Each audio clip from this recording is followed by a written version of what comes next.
Does it have $1 million vibe? Or... With enough thrust, you can fly a brick. Location, 1980 Gallery. In studio, podcast.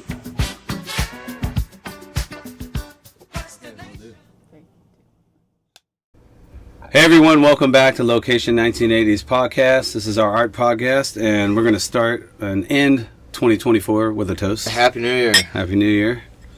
Yeah, these are your hosts, Eric Ringman, and of course... I'm Jesse Fortune, and tonight we don't have a guest. We're just going to do a brief overview of what we're going to do a brief overview of. The exciting, thrilling, insane world of 2024 that is departing us, and the exciting changes to come, of which we've got a whole hell of a lot. In 2025, including new guests, some new aspects of our format, but for the most part, we did this last year. We did a year in recap review. Yeah, which is fun. I like that at the bound of every year, because we as a collective, if you will, we sort of roll over and hibernate for most of January, because we put on our big banger Christmas program, which we'll talk about later, and then until about Super Bowl time, it's like get back inside, just the artists, reload, rebuild,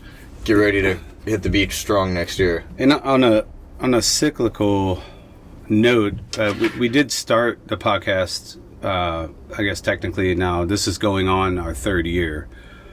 And then we started, I believe, in February, 2 years ago. And it was for that same reason. So if we had been making the podcast like the entire history of Location 1980, I'd have no doubt that the season recap would be, at the beginning of the year or whatever. Mostly because of our biggest show of the year is our holiday annual art sale. It's always the first Saturday of December, and this year, while in the midst of making a lot of changes physically to the property and the studios, we still had to put the show on and entertain guests, and we had maybe 250 patrons. It's also a 12-hour sale, so 10 a.m. to well past 10 p.m. Yeah, well past. I think it might be more like a 20-hour sale. In terms of practical, being on set, being hot, ready, and available, it's about a 20-hour experience. And doing all that doesn't leave us with the energy, especially if we have or haven't sold or pieces or met the deadlines, and in this case, regardless of all the outside circumstances, it was kind of a rough year. Also, it was in the election year, and I heard that creep into... It's weird being in the art world, but how that's going to creep into every economic structure, I guess. But I heard a lot of people talking about that, like if their art show was unattended or not well attended, or even back in October, people were already using that as an excuse, or maybe it was a real reason why people weren't showing up or spending a lot of money. They're acting like, well, the election's coming, that could be it. And you're like, what, like Walmart's not going to be open the day after the election? I think it's going to be I'm still going to be here making art. Are you? Yeah. So I think you are. Yeah, we'll be here. So all that being said, it was an awkward way to end the year for a couple reasons. But at the same time, we were successful. And in knowing we're going into 2025, another thing that happens here at 1980 that our guests might know if you followed us for quite some time, Lauren was one of our first guests. She was our very first guest. And Lauren was our very first guest because she was leaving the studio to move back to Australia with her and Luke. And I think we taped that about a week before they actually, or maybe like a week and a half before they vacated. So it was like February 2022, I think. Yeah. Right? Yes, I think. 2022, I believe. Maybe not. I don't know. I want to say that was 23 because it's, keep in mind that that's now 2 years ago. Oh, okay. Because it's 25 now. All right. So that is 2 years. Yeah, it was early 23. Whew. All right, that's good. Because basically, like, when my birthday would have been was when their going away was, and I'm like, well, I got more birthdays. They're only leaving the States once. Yeah. So that party of that weekend was there. It was all, I was like, fuck off me. That was all about their going away. That was a hell of a And that party. was a day and a half, 2 days That was a kind of doozy. thing. So that was right at the end of January. And the reason I bring that up is because it kind of indicates that by being here for a long time, now I'm not sure how many years you've been here, Eric, technically, but your studio has been here for 4 or 5 years, and then Luke and Lauren had been there for 4 years. But my point is that the artists kind of come and go, and it might be 6 months, it might be a year. They all have their different impact, but a lot of times, I think that's our biggest changeover month of the year when we have. Like, if there was a month where 2 or 3 or 4 artists were leaving, that's the month. And that happened this year because we lost Justin, Eric with a C. Eric Ryder. John Pond, and someone else. And so, like, everything kind of changed. But at the same token, we get new artists in, and we had to change the space. So we actually lost a few studios. But that was at the end of the year. Let's rewind to the beginning of 2024, when I think we just did a recap. I'm not sure who our first guest was that year, but we had made a decision to keep doing the pod, which we did, and we started introducing the double guest, so we would book 2 guests and be able to shoot multiple times in one night. Yeah, and that works well. It kind of helps. For all of you out there trying to host a podcast, we've got your inside scoop on that advice too. Yeah. And actually, before we dive too deep into that, I do want to say, and we should say this at the beginning of every episode. Welcome back. Especially for all of you newer listeners, I would recommend, before anything else, listen to the very, very first episode, where it's also just the 2 of us, and it kind of frames what we are doing here. You know, and like, not just in the pod, but what we are doing here at this establishment of Location 1980, where it's a gallery and a studio, and numerous artists who've changed. The lineup has changed dozens of times over the years. It's one of Orange County and Southern California's most unique art communities and cultures, and there's a lot of moving parts to be able to say that with your chest. But I can say that for a matter of fact. But one of the parts to that is that you're right. Definitely go back and check out episode number 1. After that, go to any episode. Yeah, because that gives you an understanding of what is this, because it is hard to explain, and we took probably close to 2 hours. It's completely unique, and several times, because I watched it a couple times, I listened to it several times during that, we abridged big chunks. It was the abridged overview. Yeah. So we still have actually promised everyone during that episode that we would expand on some of those, and I think we will, because we're about to relaunch or announce Location 1980 2.0. Yes. And I think at that time... Major revisions here. Yeah, and not just with the space, but with how we share our story with everyone, the podcast included. This has allowed us to be very descriptive with more art patrons and art lovers around the world than any other format that we've had. I mean, we've done hundreds of art shows and had thousands of people here, but it's nothing like being able to broadcast this on the internet forever and have anybody be able to listen to it. So yeah, because I mean, this is real art happening, which is like, despite how much cinema and books and things are set in the art world, I think a lot of it's kind of dramatized. And don't get me wrong, there is lots of cool shit that makes for great TV that we do. But the actual as-lived story of real people, who some are more casual, some are pro full-time artists, but all of them are real in terms of the quality they're putting into their work. Yeah. And how they're actually making that, selling it, showing it, whatever they're doing. That's like not, I think, that well known outside of the cohort of people who are actually doing it. So that's what we want to do with this pod. Yeah, we want to share the ins and outs of the daily professional art life. And if you get enough of those people with the right leadership and the right participation in the right culture, all of a sudden you find it whipped into like a ambiguous, like it's a thing, but now it is a thing, and now but it becomes like more than its parts as they all get together. You know, that's what I found here collaborating with all these people. Yeah, like 2 + 2 is 5, and the thing about it is, after you do that for a few years, now the culture it's got its own momentum, and we're just kind of shepherding the story along and describing it and sharing it with everyone listening.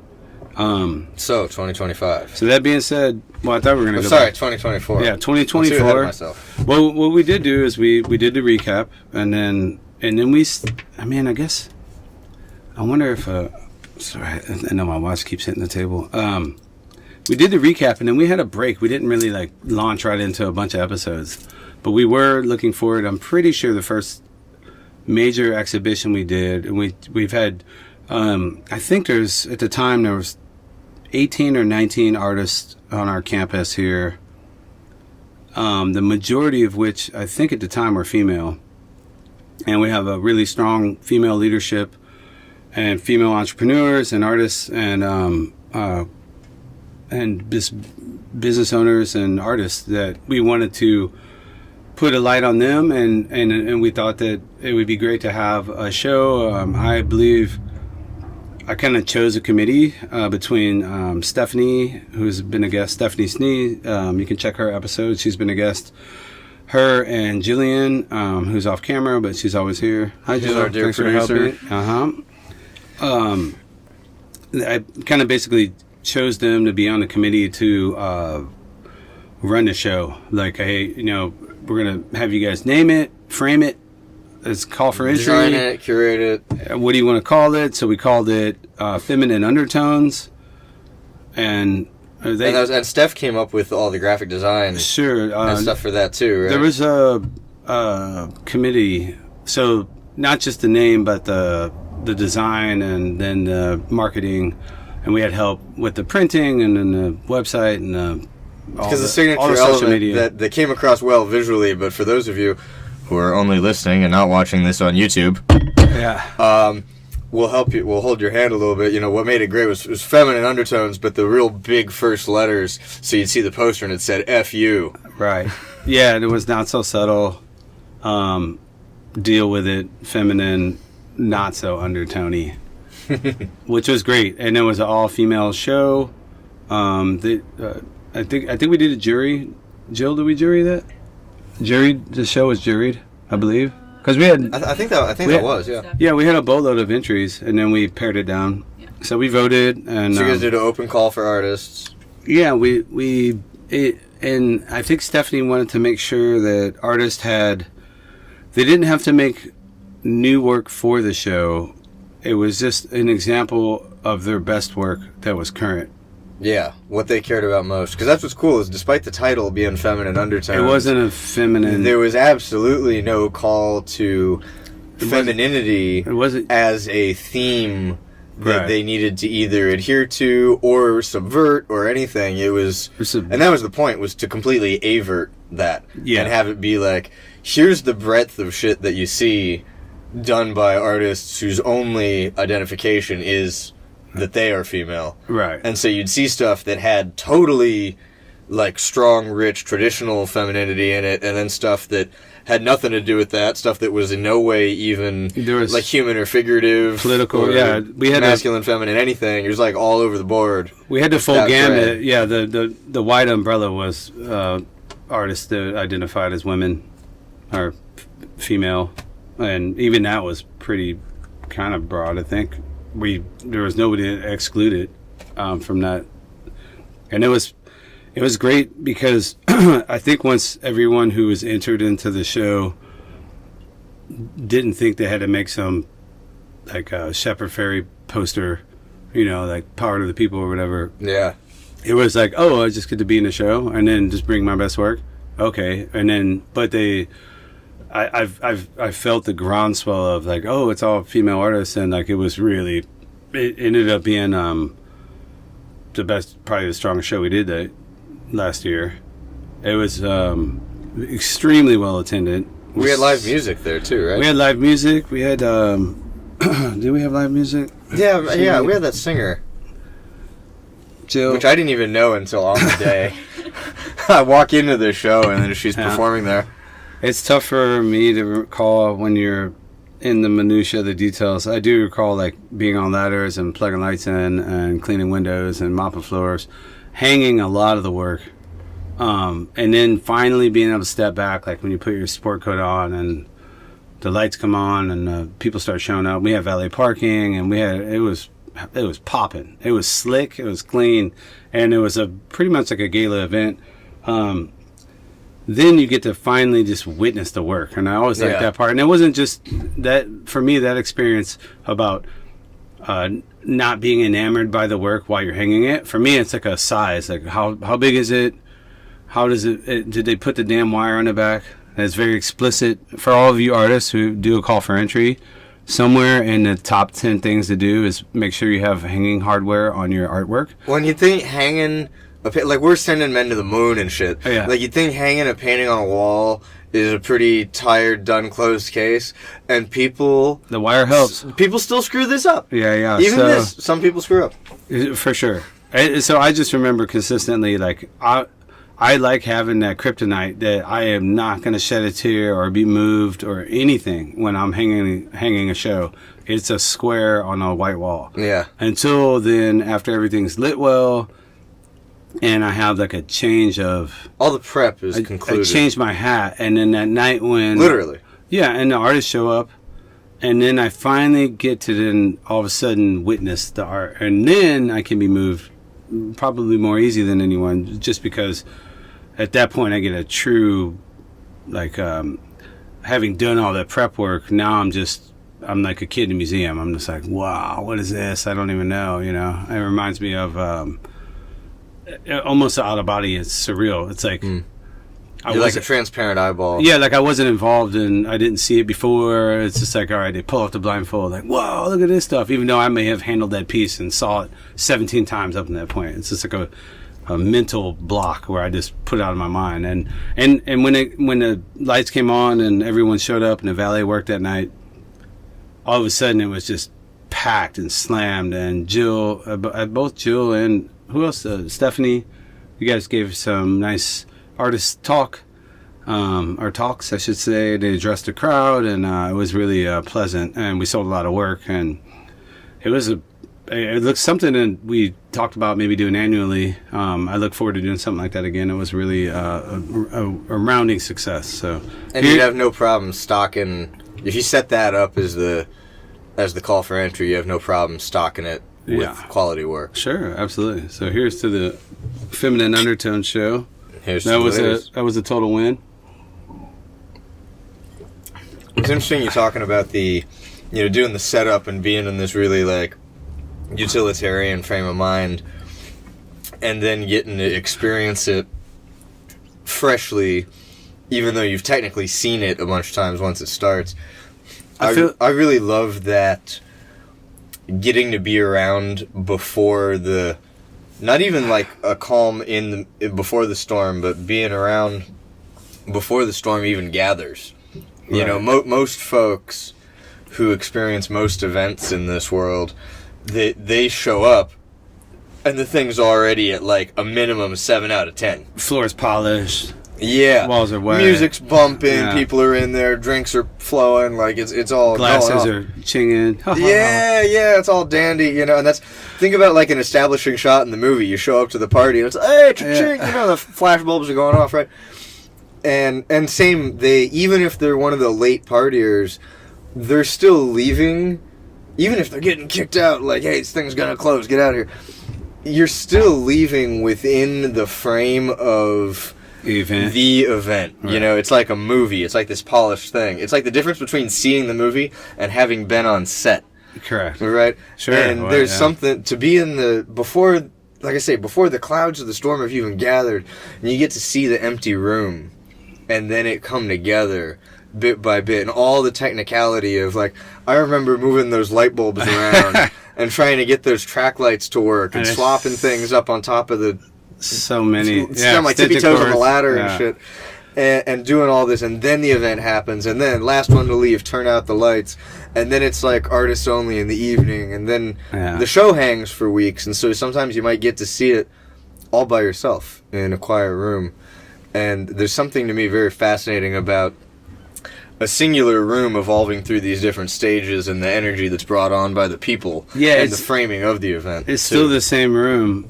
And it's still the same art, still hanging in it. Yeah, but it's all those stages are very distinct. So distinct. Very different. And I've bellyached, even on this podcast, and I'll do it again, because I never really chose, I guess in some fashion I chose to be a gallerist. I chose to own a gallery, but, I'm an artist. I now, having been conditioned to be a gallerist and be a advocate for other artists and like and be able to help other artists. Like I embrace that portion of like if you're gonna be able to do it and you got to do it a million times, do it well, do it better, find out something new. But just seeing their joy when they do come to the show, and maybe they ship their pieces from LA or somewhere else, and then they show farther, up. And they show up, and they're like, "Oh my God, my pieces look so good!" And it's like cool. It's like, you know, yeah, for me it was just, you know, put on the wall, but I want to make sure it's level, it's lit well. Well, It's, you paint the whole room before every show, and design a show. So like not just like because you got to have a rhythm. So you do this shuffleboard. You put all the pieces around the whole room, and then you do like a Hungry Hippo to see what looks good with what, and then the artists aren't there, so they can't be finicky. And it's like, nope, this piece is so strong, it's got to be in a fucking prime spot. Well, and because every artist is obviously going to have a connection to their own work. Of course. And they might have connections to other work they see for whatever conscious or unconscious reason, whereas it really is pretty objective. Yeah, I'm looking at... and it's about staging the room. How pretty can we make it? Yeah, it not only makes the experience that people have when they come into your space of the physical room the best, but also how can all of these things play off each other. And we saw that a little bit in those last, I want to say the last 2, maybe 3 episodes we did that were after the Art of Wax, which we'll talk about here in a little bit. There were 2 pieces that were on the back wall, and we taped the podcast in the gallery with those pieces on the wall. And those 2 dudes knew each other or something like that? No, the pieces are really big, really glam, pop, like large, bold stroke kind of imagery that really showed up well on video. Yeah. Which a lot of times you'll have an awesome piece of art in the background of the pod, but if it's not, you're not standing a couple feet in front of it, you can't appreciate it on the camera. Even though we're high def, you can't appreciate it. That thing was crisp. It was big, it was crisp, yeah, and it looked so good, and like it earned that spot in the room because of how good it looked from 40, 50 feet away in the room. Sure. So no surprise it looked awesome shrunk onto a camera. Yeah, we were going to put it on the back door, you know, the back of the front door. And there was also a time, I think it was in Art of Wax, there were several times where it's happened before where the artist was like, "Oh, you hung my piece right next to my buddy," and like I have no idea who they know. Or, yeah, I don't know them. Yeah, you're Jack Johnson and you're John Jackson. Yeah, I was like, that was lucky, but serendipitously it worked out, you know, and that's cool, and they get a kick out of that. But in that particular show, it really did well. For those of you maybe wanting to see it, I think Jillian, that might have been our most viewed ever reel on Instagram. So we're Location 1980 on Insta, and I'm pretty sure it's one of our reels that's been viewed thousands of times. It's pretty awesome. She did a walkthrough, and it was the perfect moment, I think. And was that Ollie and Michelle that made that video? I think there was a bunch. I don't know. Okay. But either way, check out our... Because we got one of our artists here who was in that show is also video editor. Yeah. Check out our Insta, and you'll see that stuff. Well, you know, that I think that pretty much kind of...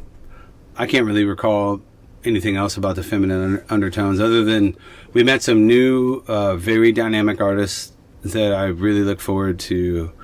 And we could put some links in the description, because right now I can't just recall. Yeah, I can't rattle them off. This was May, by the way, guys. Or maybe like April. Yeah.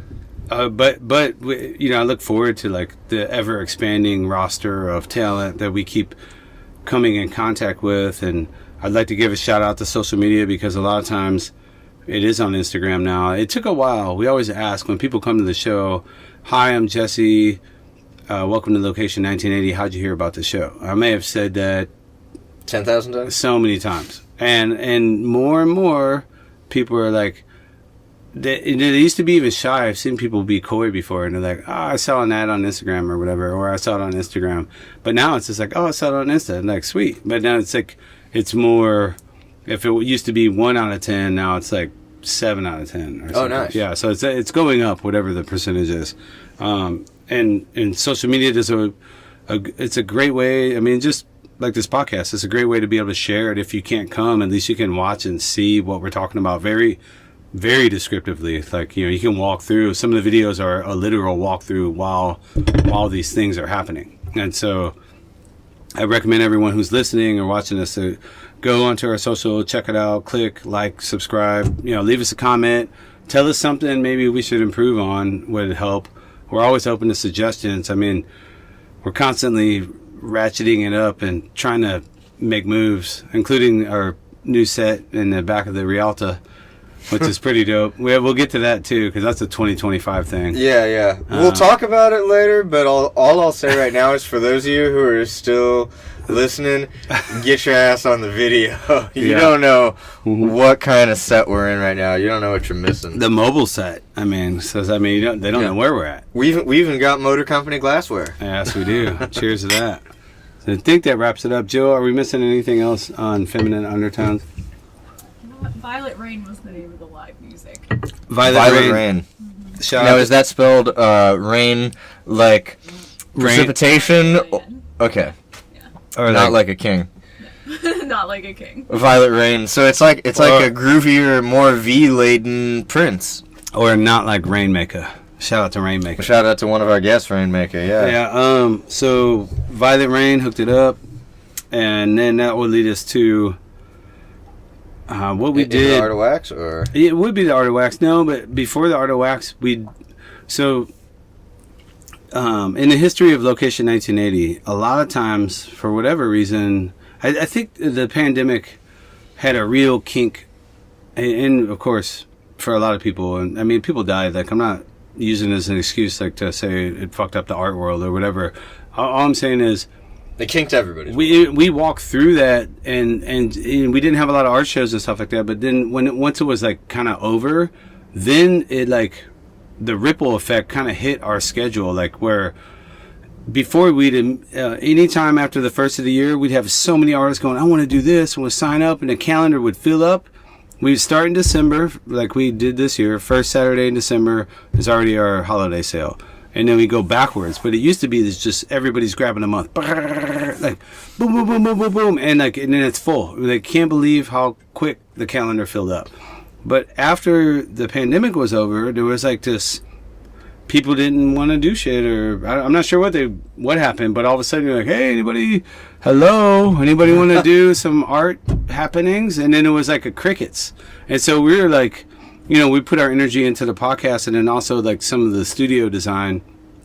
But the shows were like, well, if we're going to do fewer and far between, let's take it up a notch. Yeah, we better ball out. So we did it pretty hard. I mean, like it was pretty bougie. The feminine undertones was, like we said, we had everything, all the lights on, all the bells, all the whistles, the dog, the valet, pony, the bartender. It was there, and we pulled singer, it. Yeah. But then you're like, oh, if we're gonna go that high of a peak, and it led to a lot of art sales too. And shout out to all the patrons and people that bought art, because what it did is it did make us want to have to like, what's next? Like, we didn't want to do a show. You're not gonna follow that up with a better show 3 weeks from then. So we didn't have this pressure, but we were like, the space looks good. How are we going to do it? And we had these, art meetings and gatherings, and I spoke about what we used to call the West Side Art Walk that we did with Hurley and Joe and Frank down the street, the framers down the street, really good artists and homies. Well, to set this up for people who don't know what we're talking about. So we're in West Side Costa Mesa. Hurley, the T-shirt and so forth company is down the street. Yeah, they were surf. It was kind of like early 2000s. Bob Hurley. He was actually my neighbor in Newport. But they got in bed with Nike. But their headquarters are right down the street here. It was right down the street. It was a mega warehouse, like brand new. So our warehouse is... And then the framer that you're talking about, they're also down the street here. Yeah, so we did a thing where it was called WeSaw. It was West Side Art Walk acronym. And it was kind of our ghetto attempt at what Santa Ana would do. Santa Ana's Art Walk's the first Saturday of every month. Laguna's is the first Thursday of every month. I think LA's is the first Friday of every month. But both, all of which are established, have been going on. And it's big city stuff with 100 places happening. We were just like, we're on the block. Let's just make it fun. But we're Costa Mesa, city of the arts. This is true. That's the civic slogan. That's not us saying that. So you go to City Hall. That's what it says on the business card. It's on a billboard. Driving, it used to be on the 60 and the 5 or something randomly. It used to make me laugh every time. I'd leave LA it'd be like 4 a.m. coming from like an actual like badass art show, performing art, and then also you're driving home, you're tired, and you see in lights, Costa Mesa, City of Arts, like what? Like so random. Yeah, it was there for years. I'm not sure if it's still there, but anyway, this was years ago, probably 12, 13 years ago, and my friend Dorian, shout out to Dorian, she made this really cool little calendar, or like a map, where you had these little feet, and it just told you this is location 1980. Across the street is Hurley, and down the street is the Framers, Joe and Frank. And so they had the little feet on the map, and you just walk around, and it worked, and it's cool. But it was like people didn't. I don't know. We didn't get the civic participation like you're talking about. Like and we were kind of underground. People didn't know. Long story short, that was then, and then when it got brought up again, we should do an art walk. We should do a monthly. I was like, well, we've done it before. Like a lot of things, the artists that are new here, that have ideas that are not bad ideas, they're good ideas, but sometimes the timing's off. A lot of times we may have attempted that before, and it doesn't mean that they're wrong, or I'm gonna like, I want an environment where everybody's like, hey, here's a new idea. And even though we've done it before, this is a case where like, hey, check out what we used to do. How can we make it better? Yeah. How do we do it better? We got new people. We got new energy. We got a whole new place to show off. When we used to do the We Saw, we didn't even have like the whole building. So it was like a tiny part of the building. So yeah, the location that we are itself has grown to the entire building. Yeah, to the entire building. So this time, after the Feminine Undertones was over, we planned a series of, I think it was Jill, First Fridays. Was it? Third Friday, maybe? Some kind of Friday. But we're doing it through the summer. And we did it every month. We did it. We did it every month. No, I mean not every month of the year. No, we did like 5. Yeah, we wanted to do a summer run. So it was like going to be May to September or something like that. And so we're like, hey, we got to commit. And also I told people like, don't come at me like we got to do this and we should do this. And then when I go for volunteers and hey, now we're doing marketing, here's a flyer, all of a sudden you're a ghost. You're a ghost, yeah. So like everybody committed, at least enough people, and we had live paintings, we had live murals going, we had DJs, and we had open doors. So what it was is we made an art walk with, and now Hurley's gone. Hurley and Nike, they left, and Joe and Frank are still there, but they don't. I don't know. They're not really sometimes an art gallery as much as a frame shop, but so we just were like, well, we have enough artists here. There's like 20 studios at this building. If you walk through and just even chat with every artist, it's going to take you an hour and a half to get through here. Oh, for sure. And if you really enjoy yourself, it's going to take you maybe 3 hours. Yeah, just because of the volume of what's here. Yeah, and there's a lot to look at. You could go back twice, and so we're like, if even half of us are here, but everybody opens the doors, turn the lights on, and then this is our night where you can work in your studio. So we tell artists, you don't have to have the suit. This is not the tuxedo night or the sport coat night. This is just, hey, have a project to work on. But if patrons walk through, you can greet them, have your stuff priced. Yeah, know that folks are going to be rolling through. And it worked swimmingly. And it was really nice. So I was proud of fun. I was proud of all the artists here and everybody who participated. And shout out to Rainmaker too, because he came in pretty strong, and they had several kind of kickbacks here that were like... That glommed onto the end of that. Really strong showings of a particular culture, like the bass culture, and they came in heavy with like a whole new crowd. The bass music culture came in heavy? Yeah, it did. At the right time, too. They did, though. Yeah, we got a lot of folks that probably wouldn't have shown up without his hosting of the late night element. Like a crossover. But he's telling them, hey, it's at this art gallery where I've got my production studio, yada yada, and that excites them. And so instead of showing up 10 p.m. when the music starts, they're showing up at 7, 8, getting here, checking out the event, checking out the art, talking to everybody. Yeah, and they would bring their friends. Very dense culture throughout the summer. We had a good time.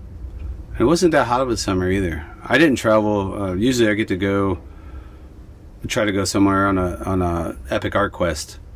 And this summer I committed. I was like, I'm not going, because this year I turned 50. Last year I knew I was going to turn 50, so I was like, I'm not going anywhere. I also didn't do my annual birthday show. Well, so to clarify for everybody, you're not 50 yet. Not yet. That's later this year. It's coming. And so in preparation, you had a big fun 48th, and then you're like sleeping it for 49. I did. We went quiet. So that by the time 50 comes, people want to absolutely ball out. We went dark. And also, too, it was just something where, like, I was moving my space and my aesthetic, and I was, like, physically moving, and I was also, like, figuratively, symbolically shifting to a different space in my art. Next generation. Yeah, evolution. the full scene was changing. So I was like, I'll just go dark. So we did throughout the summer. We did the series of art walks that we saw, West Side Art Walk. Pretty cool, and it was really fun. And then we were like, all right, we gotta ramp up to the next show, and that's where we had Rishi Lindley, and he's also one of our guests. So you guys can look that up on our Instagram or our YouTube channel. He was a podcast guest, and Rishi had this idea. You want to tell him about Rishi's idea? Yeah, so Rishi's idea was brilliant, and he I don't always know had how long he'd been. I was gonna say, I think he'd been hanging on to it for a long time. Quite some time. Because his studio and he's obviously known you. He's known you a lot longer than he's known me, because he had a studio here like long 6 years before ago. I ever came. Yeah, like 6 years ago. I got to know him because of here. He's awesome, so we're now great friends. He's a you musician. and I have been down to him and his wife's house. Yeah, Rishi's His wife Jen was also an artist here. Yeah, so Rishi's a visual artist. He's a musician. He's a DJ. He plays a guitar. He's a radio show host. He's a podcast show host. He's big time video editing and producing. That's like his main thing. Also really. Charming, funny, Hilarious, really yeah. good looking, surfs. He's a cool guy. He did this. I'm glad I know. He did this bit. He's done this to me. He's gotten me twice with the same bit. Oh, with the eye? Yes. Ah! And he's gotten other people with this.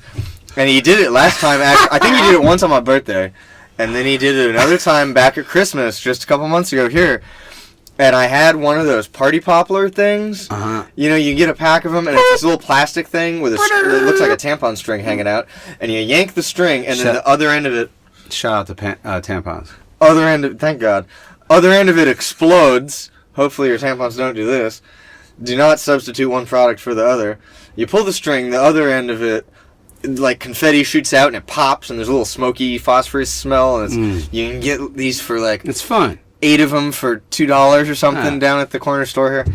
And so I always keep a pack of these in there, and I'm waiting until late in the night to bust them out. You might have one right now. I might have one right now. Shh, don't spoil it for anybody. The audio listeners are going to have a great time here. Turn your headphones up.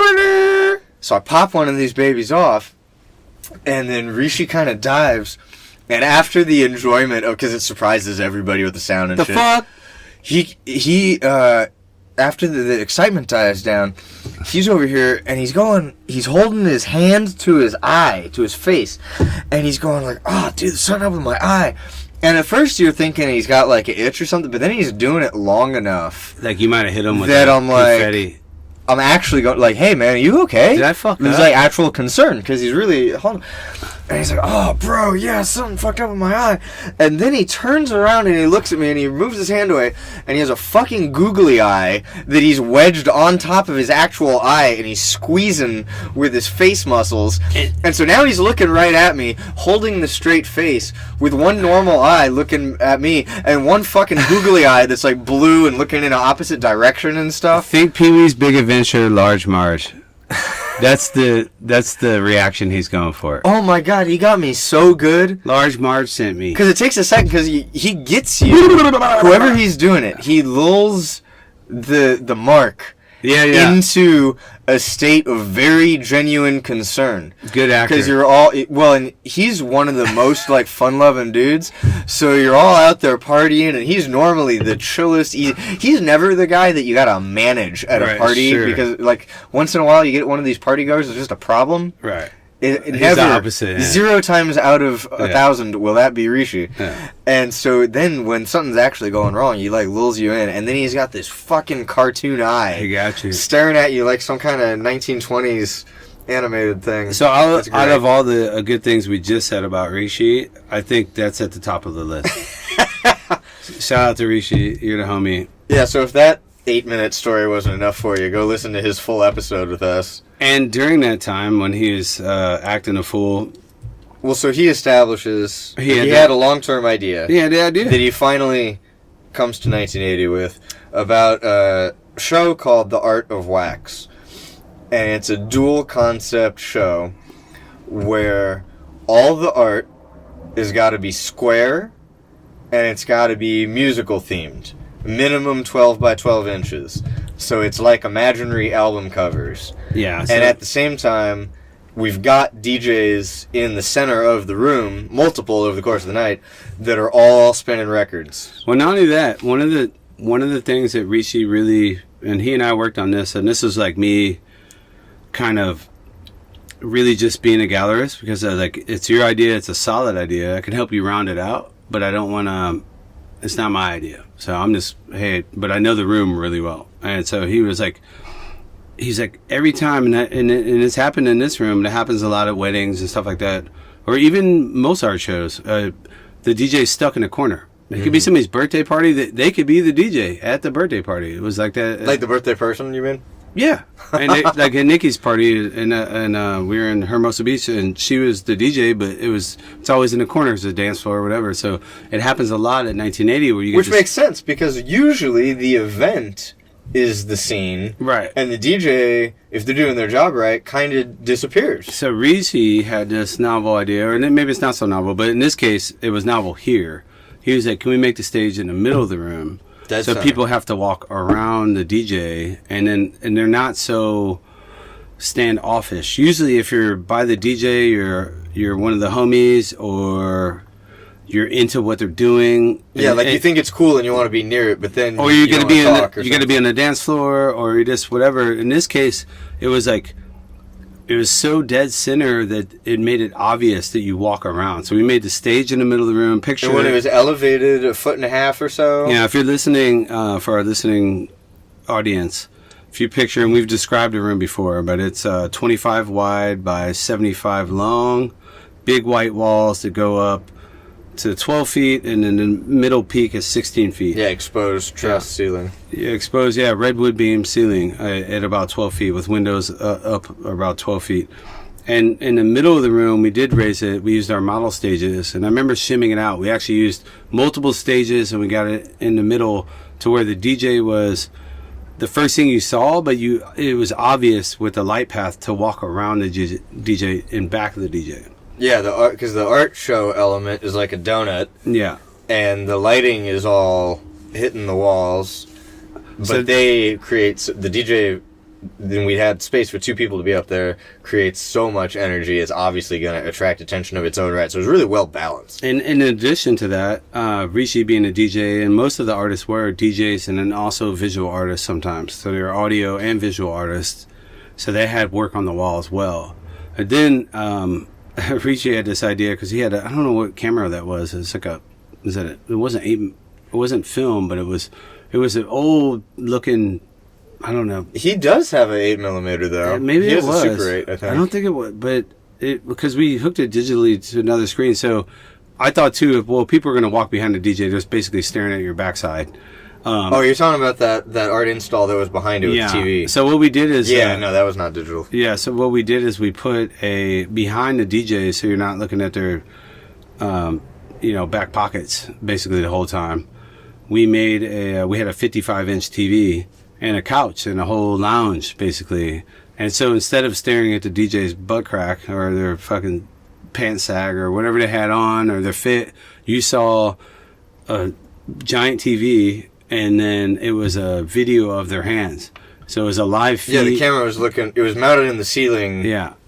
Pointing straight down. So it was a live onto feed. the decks. Yeah, it was a live feed of their hands in the decks. So you could sit back and watch like a TV show in the gallery what they're actually doing, the technical part of DJing, and even if it's just like record to record, there's still a lot going on where it could be intimidating for a lot of people. Like, you don't, unless you know someone has done it or if you tried it, you don't know what's going on. There's a lot of knobs, a lot of records, a lot of stuff's happening. But this was Well, like it's very different than the digital. it was a different way to like just kick back. You're on the couch, you get a wine. I saw people all night long. There was people in those chairs.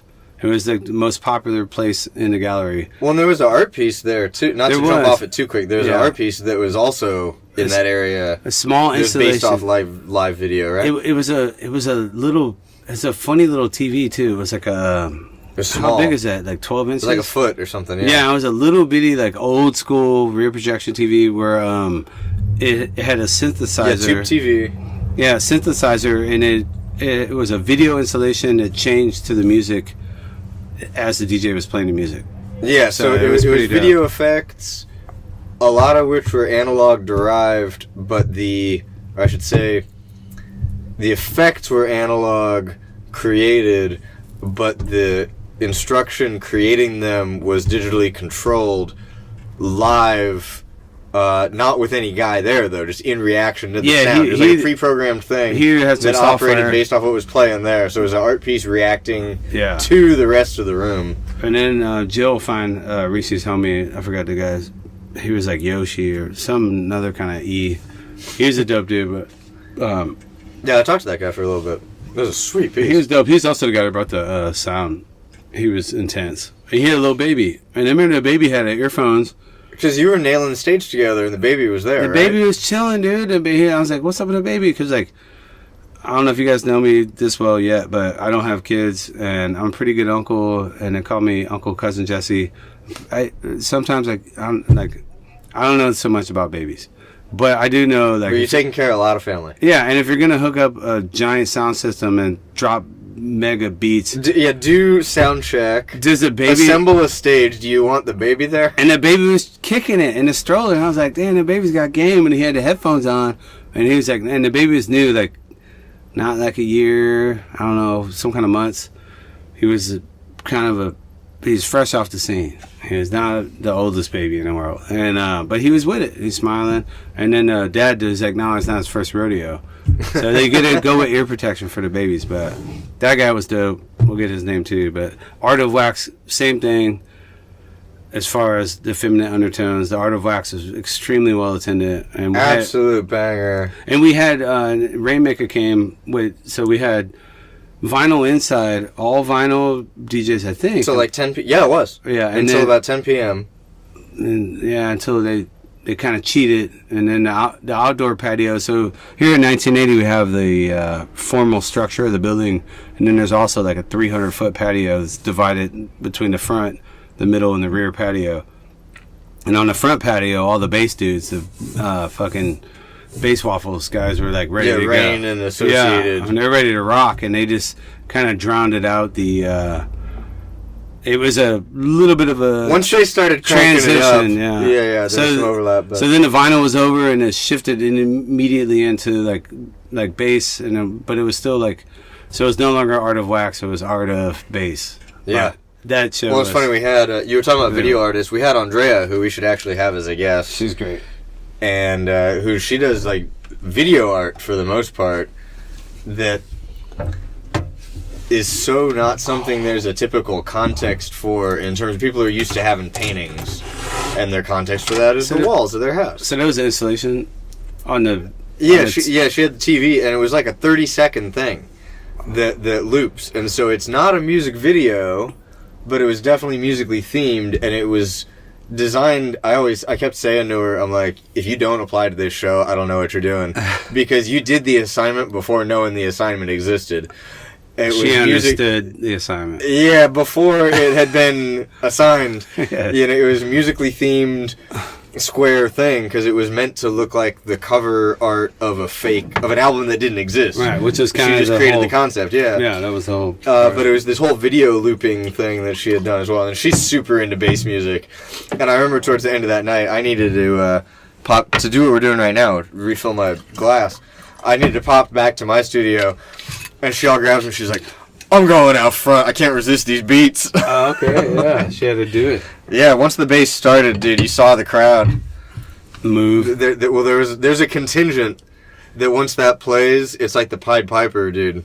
They gotta be there. Yeah, and I heard a lot of the older folks, and I mean, like we announced, I'm turning 50 this year, but I mean, I could turn 90, and I'm still not going to consider myself old ever. Really, I just can't do it. But it's all about like the curmudgeon level. Yeah. And you heard the curmudgeon level, and they could have been 17 years younger than me, and they were all curmudgeons in college. Yeah, sure. but they were like, well, I don't get it because they just stand there and they look like zombies or whatever. I'm like, well, whatever it is, there's like 100 of them and they like it. There's clearly something. Yeah, that's effective about happening. it. Yeah, I'm like, get out there and stand Like, like a don't zombie. dismiss it without attempting to engage with it. Yeah, you go zombie that ass. Get Well, out I there. saw this. There's this great. If you're into any kind of electronic music or like rave scene at all, which I'm like very mild, I'm very kind of tangentially into, but even that is enough. There's this Instagram page called Techno and Chill, and it's all like humor from that world. So it's not memes, it's like actual shots of stuff happening at concerts and raves and things, but it's just hilarious. It's pretty dense. Yeah. A lot of content to choose from. Oh my god, it's so good. These guys picked. There was one where there's this old couple. I mean, 70s, 80s maybe, and they're in like head to toe Adidas, like looking like they're in Switzerland or something, and they're up on the railing and like grinding and dancing on the rail, and like he's holding her and shit. It looks like Austin Powers plus 40 years. Yeah. Dude, it was great. And that was for all of us people of color. That was Adidas.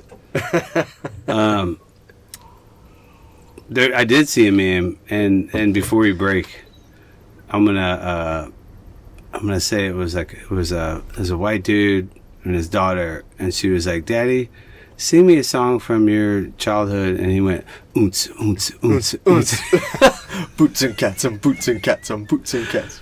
Yeah, let's take a break. Here. Cheers.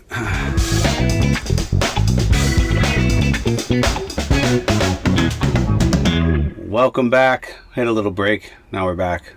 We were talking about the Art of Wax. It was a great show. It was kind of the end of the summer. It also was the end of our series of West Side Art Walks. In a way, yeah, it functioned as that. And it was a unique thing where it was merging music and visual art. Whereas we're primarily an art studio in the traditional sense of like painting, sculpture, still objects, stuff you would see in an art museum or gallery. But since and this brought another element into it as well. And since the Rainmaker's been here, and also shout out to Revel,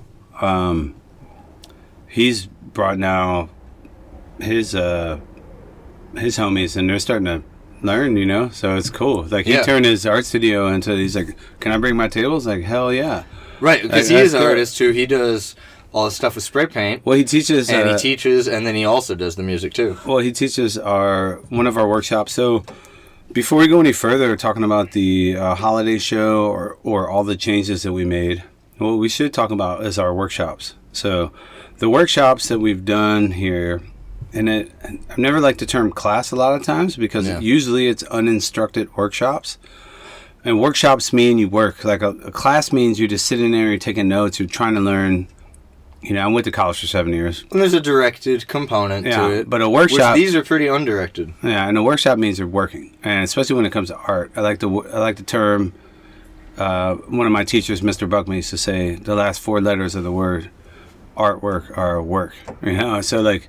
Which is in your interview in the magazine. It is. Even, yeah. So, and I love that phrase. I want to hang on that for everybody for a minute. That people think about art as... possibly you're so talented. Well, talented, but they also think about even maybe your full-time artists as not frivolous in the sense of meaningless, but in the sense of a light of how it's done. Yeah, gifted. Like you just snap your fingers and this thing happens. Oh, it's effortless. I roll out of bed and as easily as I pee, I make artwork. And it's like, no.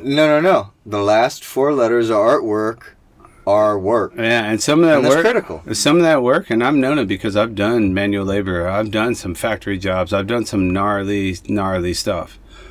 And because of that, I know that when you really get down to it, art can be some of the hardest stuff you ever do because you could work that hard and it could fail. It could be destroyed. It could not come out right. And you work just as hard as anybody else doing a 40-hour steel mill job into a company. You're also responsible for like taking it across the end zone. Whereas a lot of times in a company, in a factory job, you clock in and you do your portion of a greater thing. and then you clock out, and you contributed your element, and you're done. And with this, it's all on your back. Yeah, and not just that. Like before you even get to that, just the making of. You have to put that much effort into where you could like just today like I have literal blood, sweat, and tears like on like a monthly, daily basis, just getting the materials in the building to make canvases, to work. And you can like do all that just to get something you're not happy with. You got to start over or whatever. And you see other artists do it, you know, like I like ceramists, dude, like Garrett here. Shout out to Garrett. He makes stuff where he's just like, he's making stuff for hours every day, all the time. And he's like, yeah, and then like I'll be like throwing something away in the dumpster, and it's just all the stuff he made, and you're like, yo, and then like he pitched all of that. He didn't make the cut, and he doesn't even. Scott's like that too. He doesn't even want you seeing it thrown away, and he'd rather prefer you didn't see it in the dumpster. But he doesn't care. But you're not talking him out of taking it. Those are his crumpled pieces of paper over it. Yeah, and but just to get to that point, the artwork is a effort. And so what we do with these workshops here. We've always done figure drawing workshops, uninstructed figure drawing workshops for almost 15 years straight every Wednesday. And the first 8 years was every Saturday or Sunday and Wednesday. And now we have long pose again a couple times Saturdays. a month.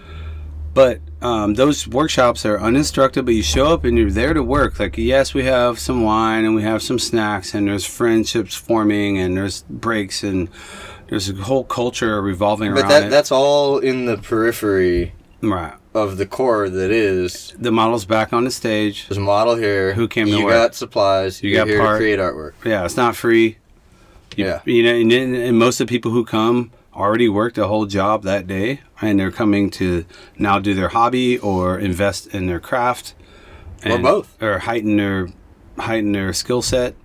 And so that's been a staple. That's been like the actual heartbeat of Location 1980, where drawing the human figure from life is still easily one of the hardest things you could do aesthetically. It just proved me wrong because it just is. I don't involves care. Every shape, constantly unique. Yeah, changing. It's going to teach you the skills that if you're good at that, you can. If you can do that, you can probably do just about anything else, at least in your style. Yeah, also, it keeps your mind and your eyes sharp, your hand-eye coordination. And it's just so we've always done that, and we've done it. We've had hundreds and hundreds of workshops, and we've made books, and all these things are available if you check out our Instagram or YouTube. But in the last few years, I always want to encourage people to other artists like, hey, well, we already do this. We have easels, we have ponies, we have lights, we have the space. What do you bring to the table? What would you like to do here while you have the space? Because you might not be here forever, but you have 2 years, you know, and some. When you say what would you like to do, you're talking create. What workshop would you like to lead? Right. And it's not for everybody. Yeah, not consume. What would you like to put on? You could be really good at doing a lot of different art and not be a good teacher or a good workshop leader. But we found people who had the courage and the nerve to say, I never even thought about teaching this, including Revel and Napa, who were like put it on a calendar. And shout out to Revel. He came through with like a really cool design, like a template for all the artists here to like say, hey, if you want to teach a workshop, here's a little trifold or online template. Say, what are you teaching? How much does it cost? When is it? What do you get out of it? What are the benefits? What are the factors? What are the qualifications? No experience needed. And so now, this year, in 2024, recapping last year, we've had several of our artists like step up, including what's the Revels called? The Can Control? Can Control, yeah. Can Control 101, 102, and 103. So he leads you through a workshop with no experience needed. You come in, you learn a brief history of graffiti and writing, and then you also get a lesson in design, colors, tips, technical aspects, and then he helps you go through a simple design, usually your first name or your first letter of your name. Well, and I've gone through You've done several, yeah. His level 1. Yeah. I think, did I do the 2? No, I think it was just the level 1, actually. Like you said, he's got 3. And, yeah, he lays out all those technical aspects. He had amazing materials that you get to take home. He provided a couple cans for everybody to both use in the class and then take home whatever's left when you're done. Cans and tips. Yeah, cans and tips, which that's the thing I didn't even know. Physical tips, and then also tips on how to do stuff better. Yeah, we mean spray tips. And then you spent a little bit of time drawing, just designing stuff.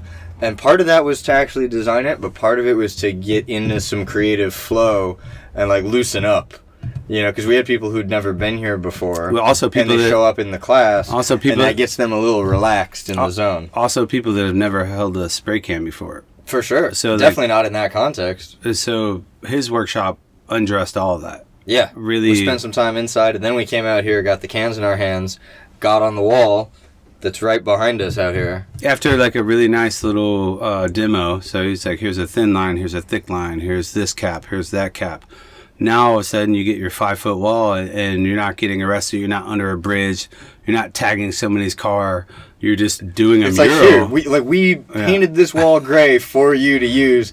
Go nuts. Also, here's other cans, other colors, just, like, mix and match, go crazy. And a lot of people, I would bet definitely most people of the general population, but I'll even say a lot of people who are visual artists, who are painters, have probably never worked on something of that size. Yeah, and here he's given us, you know, probably 10 or 12 feet wide, and that's like a 6, 7, 8 foot wall, and going, hey, this space right now for the next hour or two, whatever it was, do whatever you want. Hammer time. And it's not going to win any awards, and you're not getting a B or get graded. You're just here to work. Yeah. You're here to work, have fun, come back, work again, paint over it.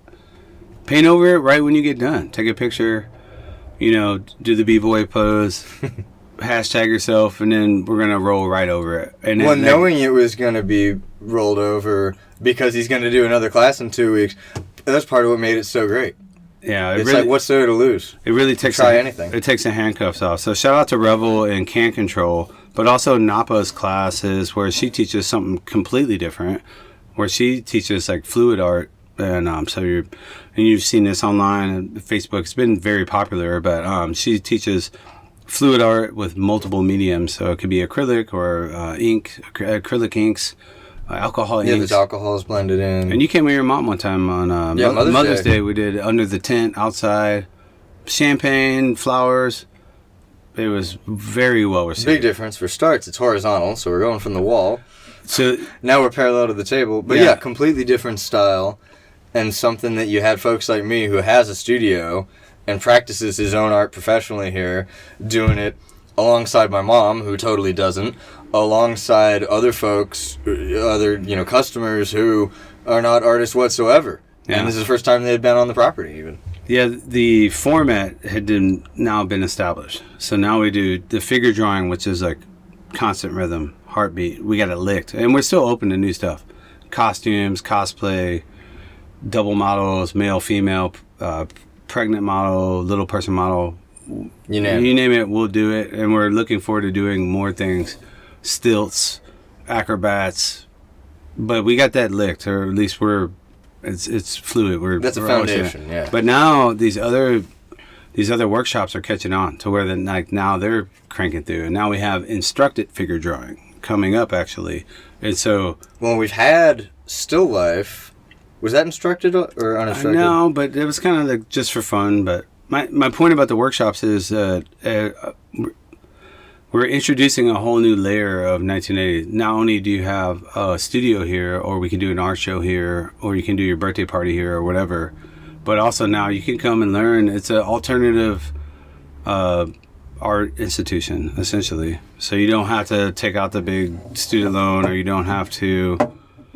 sign up for LCAD or get rejected or whatever. And it's not like Art and Wine at some, you know, whatever bar or place. It's like an actual art studio where there are professional artists and plenty of examples, but we try to take the pretense off and just provide an environment where you could be someone who's like wants to learn how to do art. And so like I really think that last year in 2024 we turned a page and like opened a whole new avenue for people to come and not just view art but to make art, Participate. yeah. So When you went I'm on pretty at proud least of that. one, maybe it was more than one, of the, not the Epic Art Quest, but like a weekend or a few, I don't know, 3-4 days, whatever, where a group of folks from here Another highlight. rolled out and, would go, not necessarily camping, but you get cabins or something, and then go out on the trails, go out into the wilderness, do art on plein air out there. And there was some folks like yourself, like Jeff, like Jim, who are long time, super experienced, and then you had folks that they're not really plein air people, they're not deep experienced artists that also went on it, also had a great time. Also took a model. Took a model, also participated in the whole thing, but you had this whole spectrum of folks who got to, regardless of their skill level, engage in it totally. In the evening, you get back to the hotel, you're sitting around the pool, you line up everybody's works, you do a critique, and not a critique. A lot of times people think that means, this one's great, this one's shit. No, a technical critique, like, is properly done in art circles of producing artists. We simply... you get to do that in the evening, and we everybody got to participate in that too. We simply get to talk about every piece. Yeah, just technically. Yeah, no, I'm glad you brought that up. That was another highlight. We're now 1980s spawning these, not just here on the property, but we're taking our crew and we're going out into the world. And we've done it for a few years. We've been to Monument Valley, we've been to Grand Canyon, we've been to Alabama Hills. And me and Jim went all the way to southern Spain and England painting. But this year... Jim, who we interviewed, by the way. Trollinger, you could take an episode. Yeah, check that out. But this particular year, in 2024, we did do that Joshua Tree trip, in which on previous Joshua Tree trips or previous plein air painting, we call them paint outs. You take a group of artists, you do all that, you paint, you critique it at night, you paint again, but several times, because of our propensity to paint figures so many times here, we were like, it'd be nice if we had a figure out in a landscape. And so we were lucky enough to have one of our muses say, I'll do it. I'll pose while you're in the landscape. So now you're doing plein air painting, but also with a figurative muse in the landscape. And it went from an idea that we've had years ago that we finally executed last year. Also another highlight of our year. And it took us, I think it was 5 or 6 artists, 2.5 days, and we made like 30 pieces of art. Nice. I mean, we had a whole library. And it's a lot of paintings, maybe a couple watercolors, some pastel, like people Acrylics. are doing their own thing. Yeah, we crushed it. It was really fun, but that was a result of just having a tight culture and community where all these little ideas are popping off, and then when you see it happen with someone else, you're like, instead of like let's talking about it, let's just put it on the calendar. Let's do it. And last year that happened often. It was good. It was really cool. Leading into workshops that we're doing now, I don't think we're doing... I can't remember any other workshop we missed out on last year. There was fluid art. There was can control. Puffin paints. Puffin paints are great. Yeah, so for those of you that don't know, cannabis is legal in California. Consumption, allegedly. I only use it for medical and recreational purposes. Yeah, so, and also too, like, people always say drugs and alcohol. I've never really liked that. Alcohol, if there's any drugs, alcohol is at the top of the list. Oh, popularity, yeah, here for sure. Not just popularity, just in the fact that it probably killed more people than any other drug. You know what I'm saying? Or like, it's just this American thing. I'm not you sure. gotta account for availability, but yeah, true. So they do. I just say drugs to keep it shorter, and I'm including booze in the list. So they do. Cheers. Yeah, they do sip. Yeah, including this drink. The reason I make that distinction is I've taught so many art, and they call them like, I don't want to mention brand names, but it's basically a sip and paint where you have wine. There's a couple franchises. if you're listening, you've probably done it. It could be a girls' night out or somebody's birthday, or there's been a lot of reluctant husbands that get dragged into it, but then they're the best ones at it. So it's like a sip and paint. It usually revolves around wine. You come in, it could be at a bar or an actual gallery. I've taught like 100 of them. Yeah.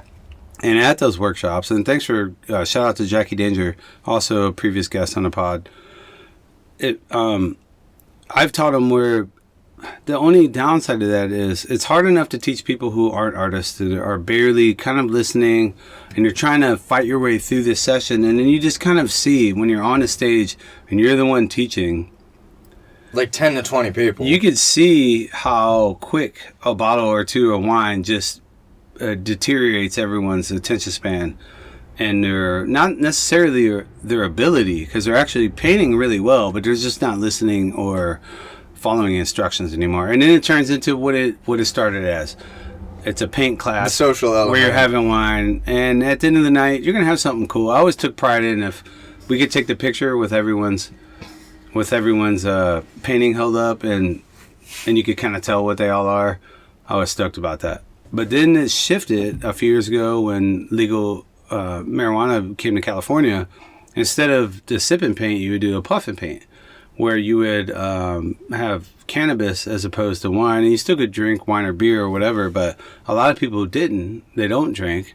They just want to consume cannabis and whatever they're, we don't provide it. They do their own thing or whatever, but it's just like, it's just hey, here's a context where if that's what you want to do, right, super cool to do here. And then you find the level of participation be like, I remember the first time I walked in, and it was also nice not have to teach a class, just to go in and then we've both taken it. Yeah. Taking the work. Because Jackie teaches. Taking the workshop, yeah.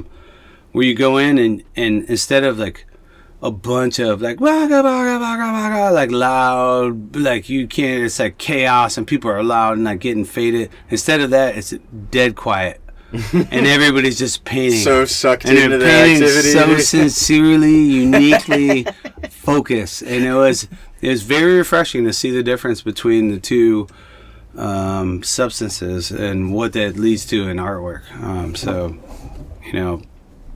for what it's worth, sometimes you don't have to have anything just to paint.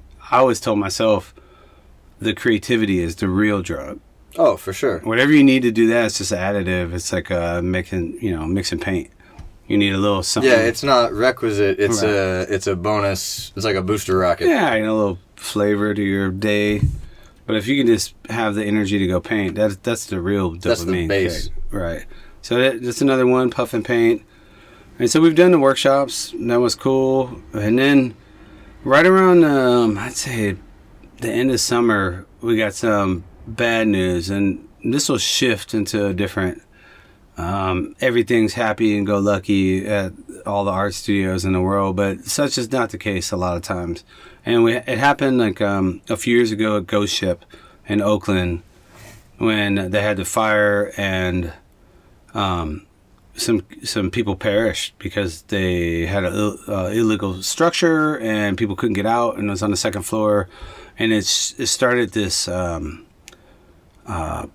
rippled from that. Yeah, it was like a domino effect where across the country. Even the next day, people were like, it's funny too when you're in California. People in the Midwest are like with the fires recently. And shout out to the LA Fire Department and everybody who's contributed. And the other 100 fire departments that have shipped guys. Yeah, to help us out. Everyone who's helped out with the LA fires this year in 2025 early.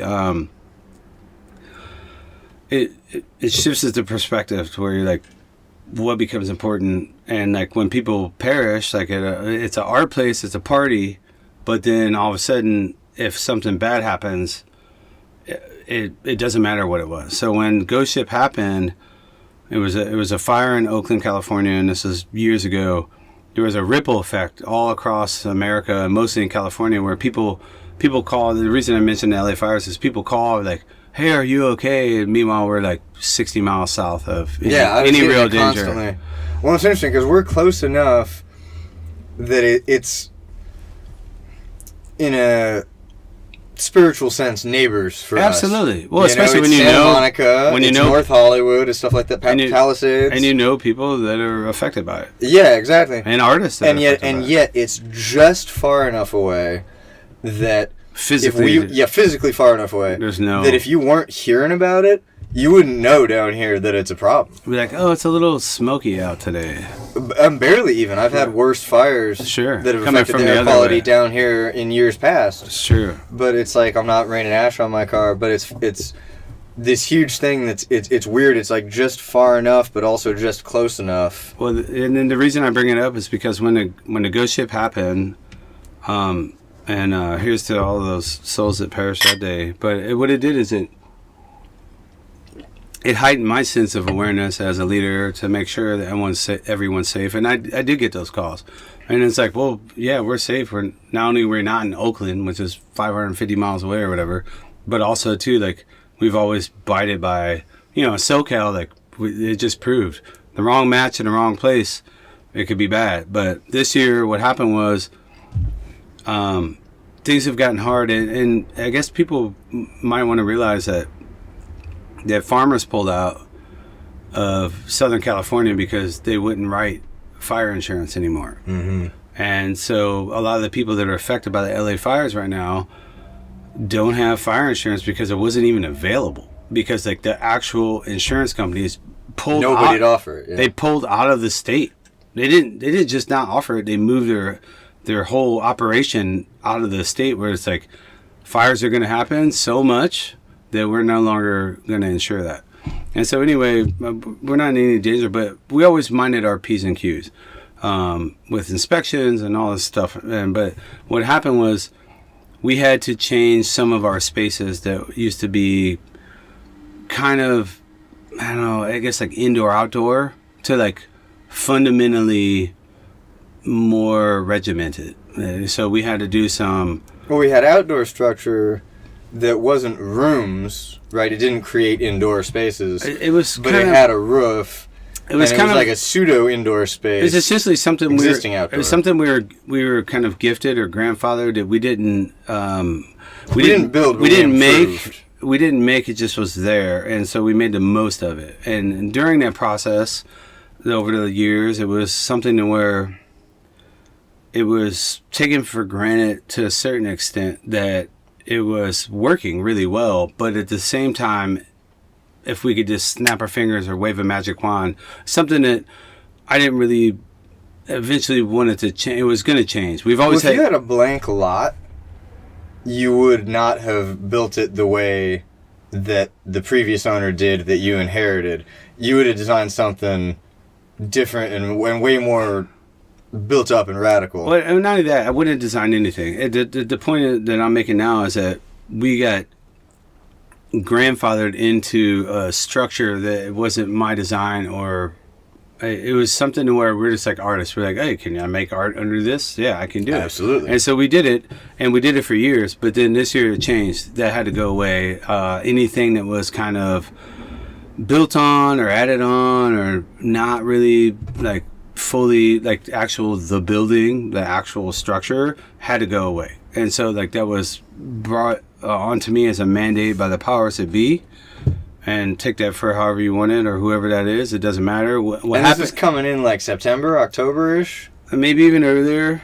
But the difference is it was an imperative. That's when it's hitting us, yeah. It was an imperative that I was out of my and our control. The only option I had was to find a way to deal with it to where we can still... Just got to make it right. We still do what we're doing. We still make art. So it's like, I mentioned this and I knocked on wood when I first said it, but in one of our pods I said the term happily gentrified. And now it's to the point where the happily is going away. Now that gentrification is in full effect, but the only happy part or the only positive is that it's a golden opportunity to level up. Yeah, I'd say that's... I want to renegotiate that phrase, that the happily form in which it was functioning before is what's gone. It's up to us to take this as either a kick on the chin or a killer opportunity. Yeah. I mean, for lack of a better term, a 6-month dick kick. Yeah. all the time. Pop, pop, pop. But you get numb, and then you're like, that's all you got? You know what? That's what I gotta do? I gotta tighten it up. I gotta straighten some things up. We gotta button it up, in which we did, and now we've gone through this process, and a lot of that was happening during our holiday sale last year. Yeah, so that's our big event. Simultaneously. Our biggest event of the year. So simultaneously. So we got to both put on that event and decorate for Christmas and deal with all of this. Yeah, which a lot of it basically it boiled down to was not so much construction, but demolition or getting rid of things that were unnecessary. And so like these are things that I look forward to for years. Like kind of let's get rid of this. Why do we need this? It's in the way. But it's like two things can be true. Yes, it worked, but also now it's over. Yes, we could do better. Yeah, and we can do better. And so when you had, like you said, ideas and plans for a lot of 1980 2.0? Yeah, that can be our segue right there. A lot of the improvements that we're working on right now, including some that you were working on earlier this afternoon, before taping, are things that you have, on some level, thought about possibly very deeply for a while, and it's just that the gun that got put to your head, metaphorically here, was not so much about what needs to be done as about the schedule on which it's going to be done. And that's part of the reason why I'm not, and I'm glad you recognize that. The reason I'm not, again, for lack of a better term, losing my shit right now is because in downtime, I used to always talk about this with my former business partner and homie. When you didn't have any dough, but you got time, you don't need to be idle. You can fill sketchbooks. I mean, I have tons of sketchbooks that are filled with plans. Mm-hmm. And not so much drawings, but like, if this, then this. If we got this much dough, then this. If we did win a lottery, do you got a plan for it? And then this was the same thing, but in reverse. It was like a stroke of bad luck. But because all those downtimes when we didn't have dough, we weren't backed, we didn't have the investors, we didn't have the financial backing to snap our fingers and do whatever we wanted, I was busy in the planning phase. Because a blank piece of paper, I can afford that. And I've also been privileged, and shout out to Ramberg and Winnie and everyone else who's ever helped me design the future. Because then when, like you said, when the metaphorical gun got held to our head, it's basically change was planning to happen, and instead of a year or two away, it was like, it's got to happen right now. And because of the pre-planning, like the pie in the sky, we had a 3D rendition of how we want everything to look. So it was just like... Yeah, we literally have an architect designed 3D model from like years ago. So when the rubber hit the road, and it hit the road last September, October, November, December, we were kind of, if we weren't ready, we had to get ready. And now that's leading into the fall and the holiday season of 2024, which how we started off this podcast tonight. Of while it was all good, we had this backstory, this overarching kind of storyline, overarching storyline where it's like, all that's fun and dandy, and that's a part of our tradition, and all these good things are happening, but at the same time, we got to level up right now, like, and it's on. And well, and I like that both of those can happen at the same time. And they did. I think a lot of people would get too freaked out by the necessity of what they needed to accomplish or fulfill by a certain time, and they'd be like, oh, fuck, that it completely negates all my plans around my Christmas event and my this and my that and doing movie nights and all this other stuff that we did. And it's like, Monkey Ranch. No. Well, yeah, Monkey Wrench, but build a machine so strong that even when you throw a monkey wrench in the gears, the shit can still crank. Yeah. Like, we have managed, are continuing to manage, to fulfill all of these externally motivated necessities while also putting on our Christmas show like a banger, having our decor and our Christmas tree full throttle, having movie nights, having our events with a regular cadence. And it was unique in a way that, like, if this has to happen, well, then that part of the equation is already solved. Or start the equation again, erase the blackboard. Well, it's like the old Buddhist saying, right? Like, if there's something you can do about it, well, then don't worry. And if there's something you can't do about it, well, then don't worry. Exactly. And then my point was like, once you wipe out that, oh, that's messed up, or what about this and what about that? Like, nope, no, that's just already happening. And then like once you start focusing on the positives, like, well, it was almost immediate. You could hear it. So many artists going, well, it's just so much better. So much better. Like, and then all the positives start coming out. It's just like you can't get pulled on that drain. Like, it can happen anytime. I think it was La Russell. I just saw a show. I saw a clip. If you guys don't know La Russell, shout out. I don't know him. I'm just a fan of his lyrics. I think he's out of Oakland. And he was doing a song about how and there's a huge audience, and he's doing a song about how when he do a show, when he's like, when you're a performer like that, sometimes you got to buy the venue, you got to buy the door. So like you very well could lose money. Yeah. Stand-ups do that too, and artists do it too. You pay ahead, and if you don't sell anything, you're out. And so he did a show where like he lost money, and like he had more people from his crew than the audience was there. And then the people who came were like, dude, like, this is your big debut. So like his whole bars were all about what you do in that situation. It's like you have the nuts to commit to the scenario, and in this case it's not a flash of the pan. It's already a decade plus. But then it was like the hardest guillotine we've ever faced. And just like that, it was like all you can do is pull up your bootstraps. And it's neat to see how it doesn't affect everyone the same way, but once you, like, I guess if I'm the leader, follow the leader, like Eric B. and Rakim. That like, energy does trickle. Yeah, sure. And it's just like, as soon as people know that, like, I'm not beat up, like, hey, we're turning the page, shit's happening. Like, as a matter of fact, we're coming out shining. We're coming out on top. And this is the perfect opportunity to level up. Sometimes you don't get to choose that. And I would say thanks and gratitude for this whole scenario to see how far we can take it now, because like you said, it wasn't a matter of planning, it was a matter of time. So the time got pushed up, but now the plan is forced into action. And in 2025, we're all about it.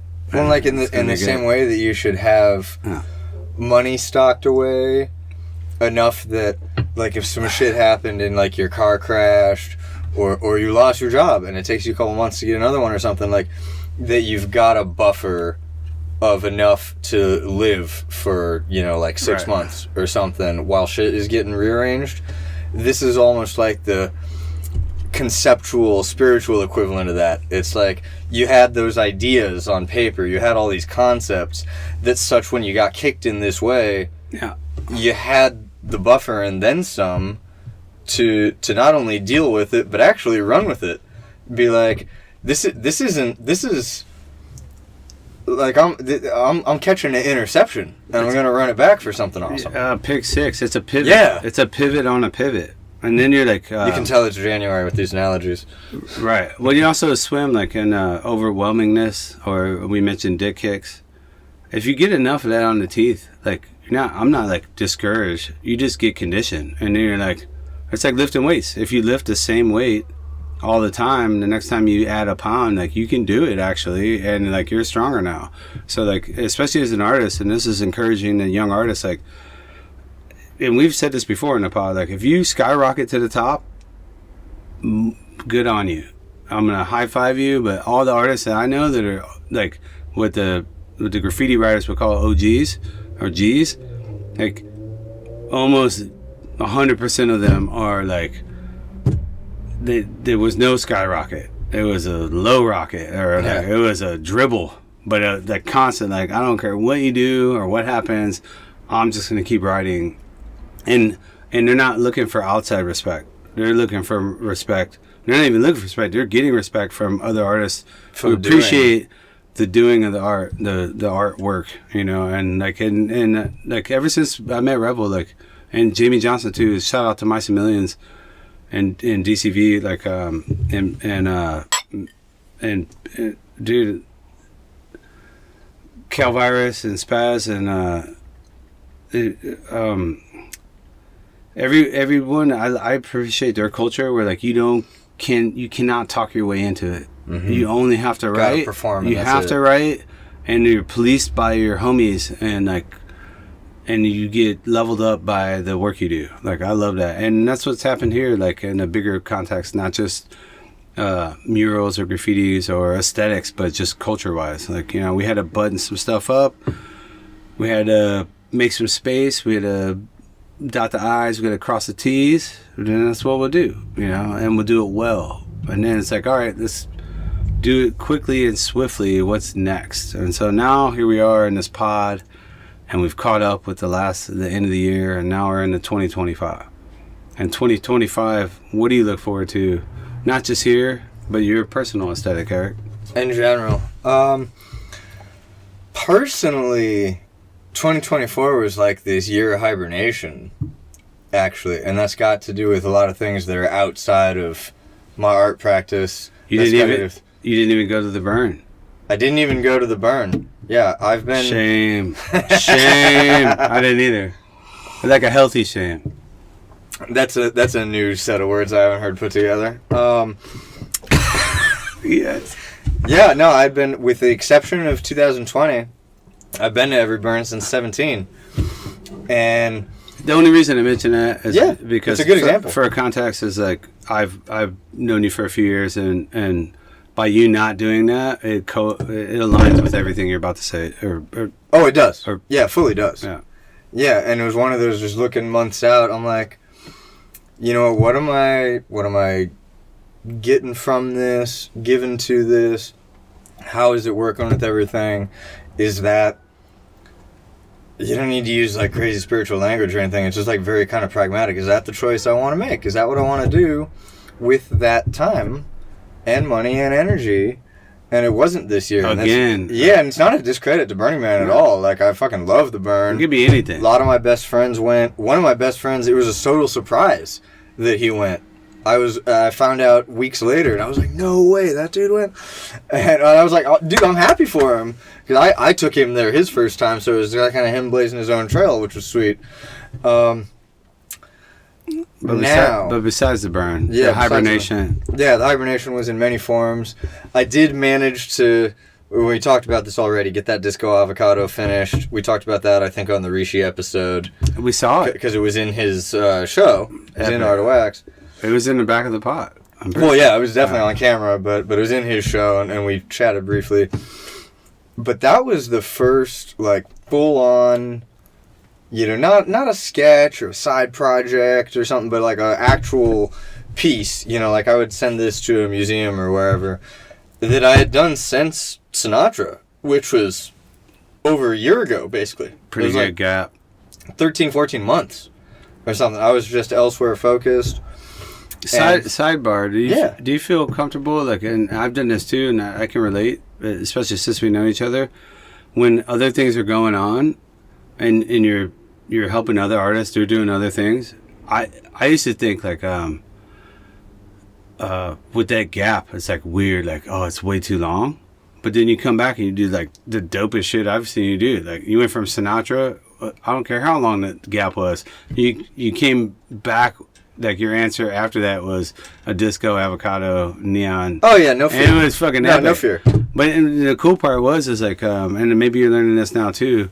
Just that sometimes it's not the making of the work, and then when you're not making the work, if you're still vested in other people's workshops, like so during that break, you did take.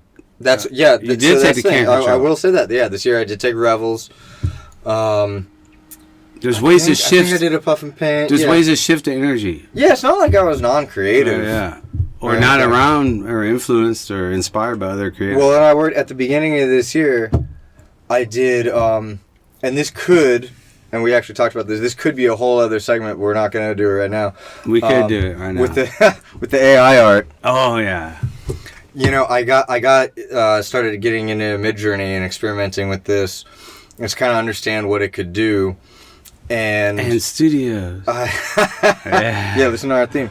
And I had this piece of writing that I had done like probably 10 years ago or more, and I had a very clear vision of what it is like in my head visually, and it was always meant to have a visual component, probably like a comic strip, but like a web comic, so you can do big format graphic novel kind of thing.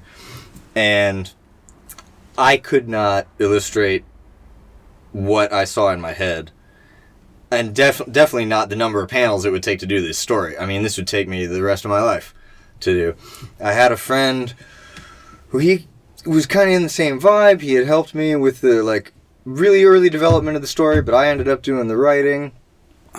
He kind of got better at illustrating, but definitely wouldn't be able to crank them out like this. I mean, it would take a team. And if you paid a qualified artist, it would cost you like $1 million. And not $1 million, but it cost me way more than I have.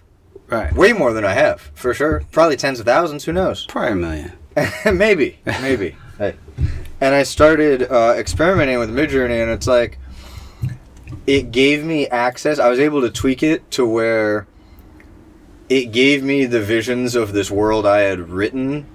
I could finally show somebody else, be like, this is what with these fucking 2 pages of writing, this is what that room looks like that guy's in, you know? And it can sharpen your, like, you can almost do a rewrite really quick, because you're like, oh, now that I know that this amount of pages look like this quick, then you can go back like, oh, I can refine whole chapters and stuff or whatever, right? To a degree. I had a first 2 chapters of it like really solidly. But the breakthrough, like, the point was this was something that I could work on.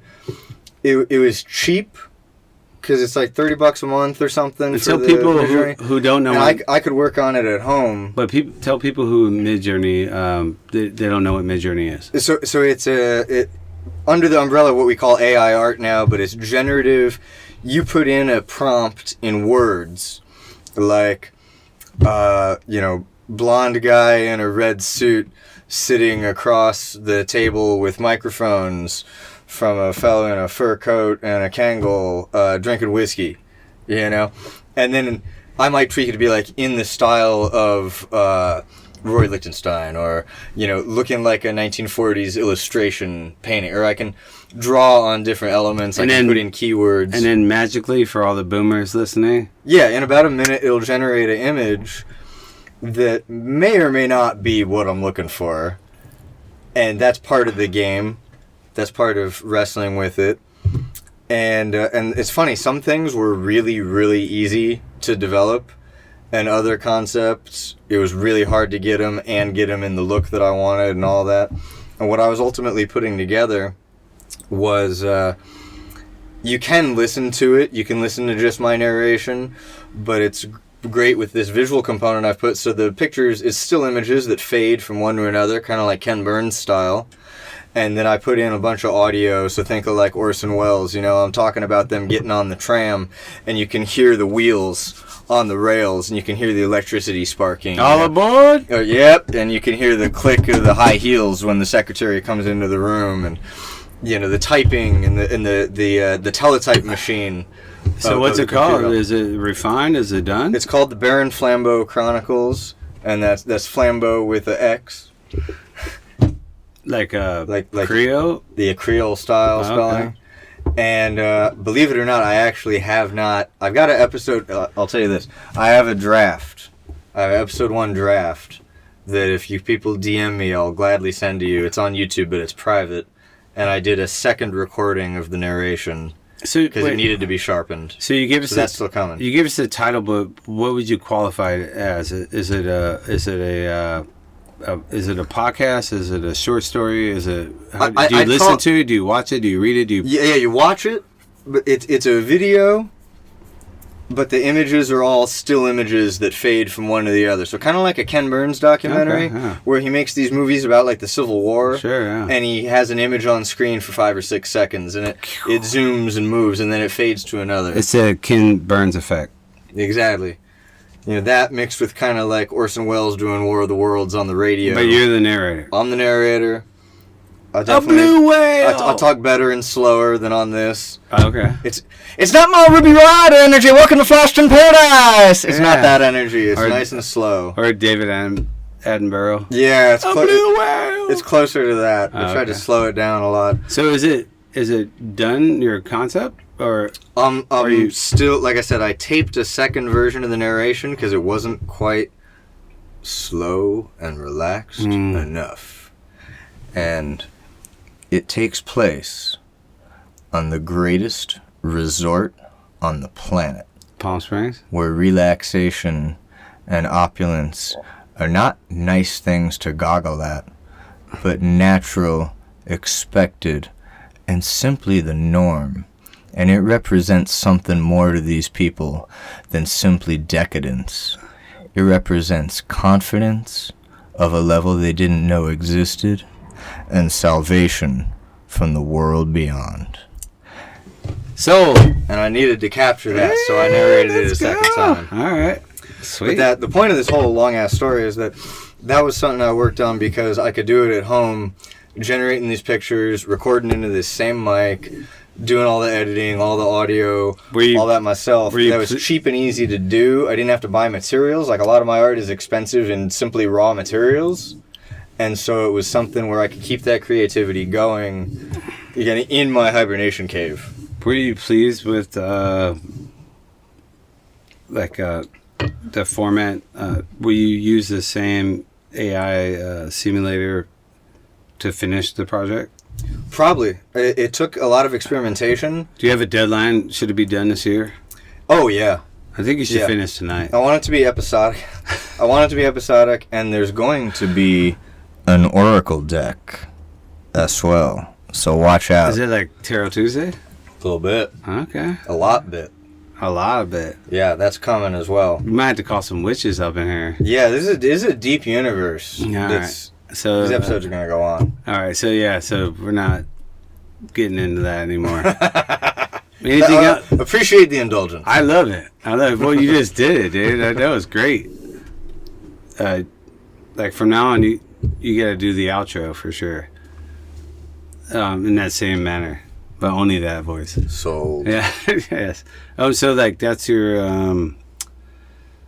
like digital not side project or whatever. But what I'm saying is, exactly, it was my main project for a little, and it's kind of a side project to what I do here. But in 2025, but that was what occupied me for probably the first 2 months of last year. But like for like this year, like so what's exactly? And I think I teased this a little bit last year, but now it's actually happening. Getting more into wood. I've done so much with the lights and the neon. Shout out to Garrett, who's going to be our teacher. Yeah, we've got an amazing woodworker here. Well, he's mostly ceramicist, and then he starts busting out all this wood. Ceramist. Shout out to... Let's see. No. You sure? I'm positive because Lance Ogato, who went to Otis, told us the term is ceramist. Fewer syllables, I'm for it. Yeah.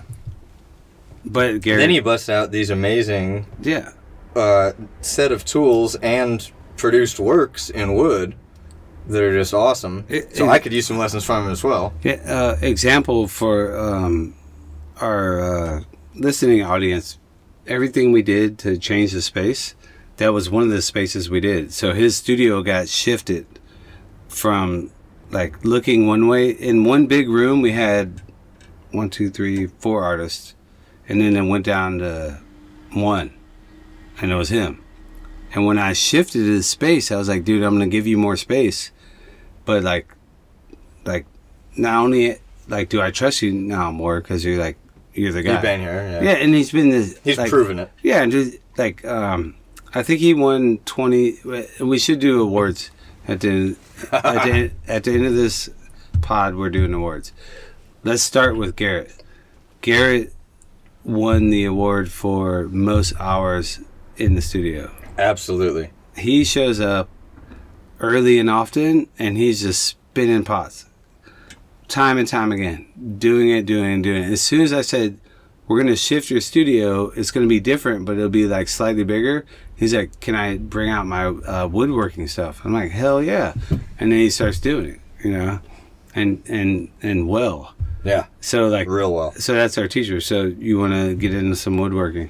Yeah. Well, and you sat in my chair. I've got a little tiny bit of fine furniture experience. So I want to be building furniture that has hi-fi equipment in it. All right, speakers, amps, Bluetooth, radio, phonograph, mega badass furniture. All right. Some of these are designs I've had since college. We got a lot of space. Good. I'm thinking You're gonna need it. This is like restoration hardware. This is not meant for little apartments. No, I'm talking like a rotating 20-person hammock with like built-in speakers. So Yeah, let's go. And on top of that, if you were to do a show or curate a show, how about this? Something you'd like to see here that your aesthetic or you don't have anything to do with. Like, you had to put on a different hat. Yeah. Like, put on my hat. Where you're going to curate like Scott's show or somebody else's show. Yeah, something real different from what I do. That'd be kind of fun, right? It would. I am so into like really bright and glam things, that I produce.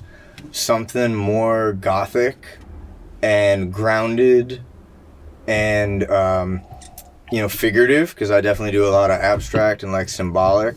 Earthen. Yeah, earthen, quiet tones, like deeper, darker, and that can either be literally or energetically. Okay. There was one artist in Feminine Undertones. She had this painting. It was probably like 3 or 4 foot square. And it looks like this 1800s, like late 1800s kind of scene where this girl's out in the woods behind some cabins in what would otherwise look like picking fruits or something, or gathering. But all of what's on the ground are those twisty light bulbs. Right. The CFLs. And it's some chick from like the 1870s gathering a bunch of those. And it's a really striking piece. And that's something that I love, the light surrealism of it, and I never would have come up with that piece myself. So you could like put on a whole show like that, encourage like that genre. Yeah, I think I'll call it out and just say something surrealistic, because that's a huge, super broad, and I like and could probably even do surrealism, but also so that's my one foot in. But also there's so much stuff that's totally classifiable as surreal that I would not only never think of, maybe not even like. And that would be the fun job, would be curating a show of good art that I don't like. That'd be a fun job. Yeah, I mean, that's novel. I've seen, yeah. And it's not meant pejoratively. Like, I'm not talking shit on any of that art. Right? Right, it's just like not your thing. Yeah, it's not my thing, but it's I don't like stuff.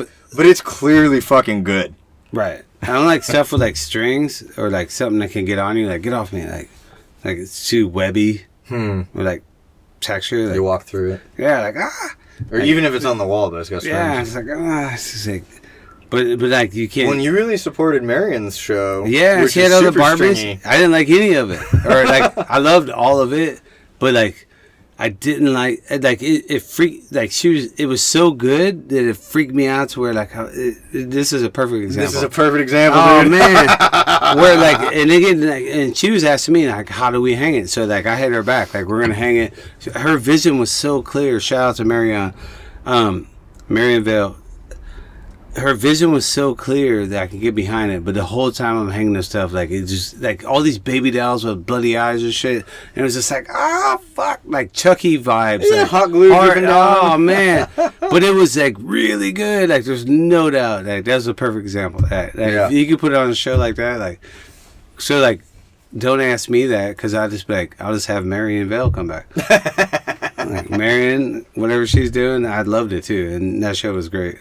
But that's a good example of that. So what's your number one aesthetic like drives you crazy? Like when you see it at shows? Driving you crazy, love it, or driving you crazy, like, ugh? Up no, the wall, not like, love it. Like not love it, hate like it. scratchy.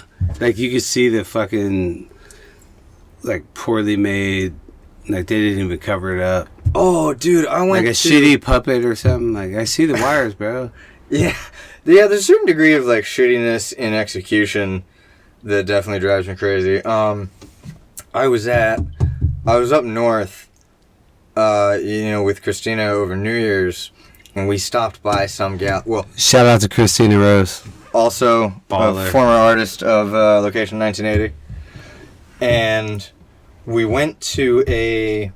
No, we didn't go there. We were walking from like spot to spot looking for a restaurant or something, and passed by this gallery, and look in there, and I just go like, ugh, ugh.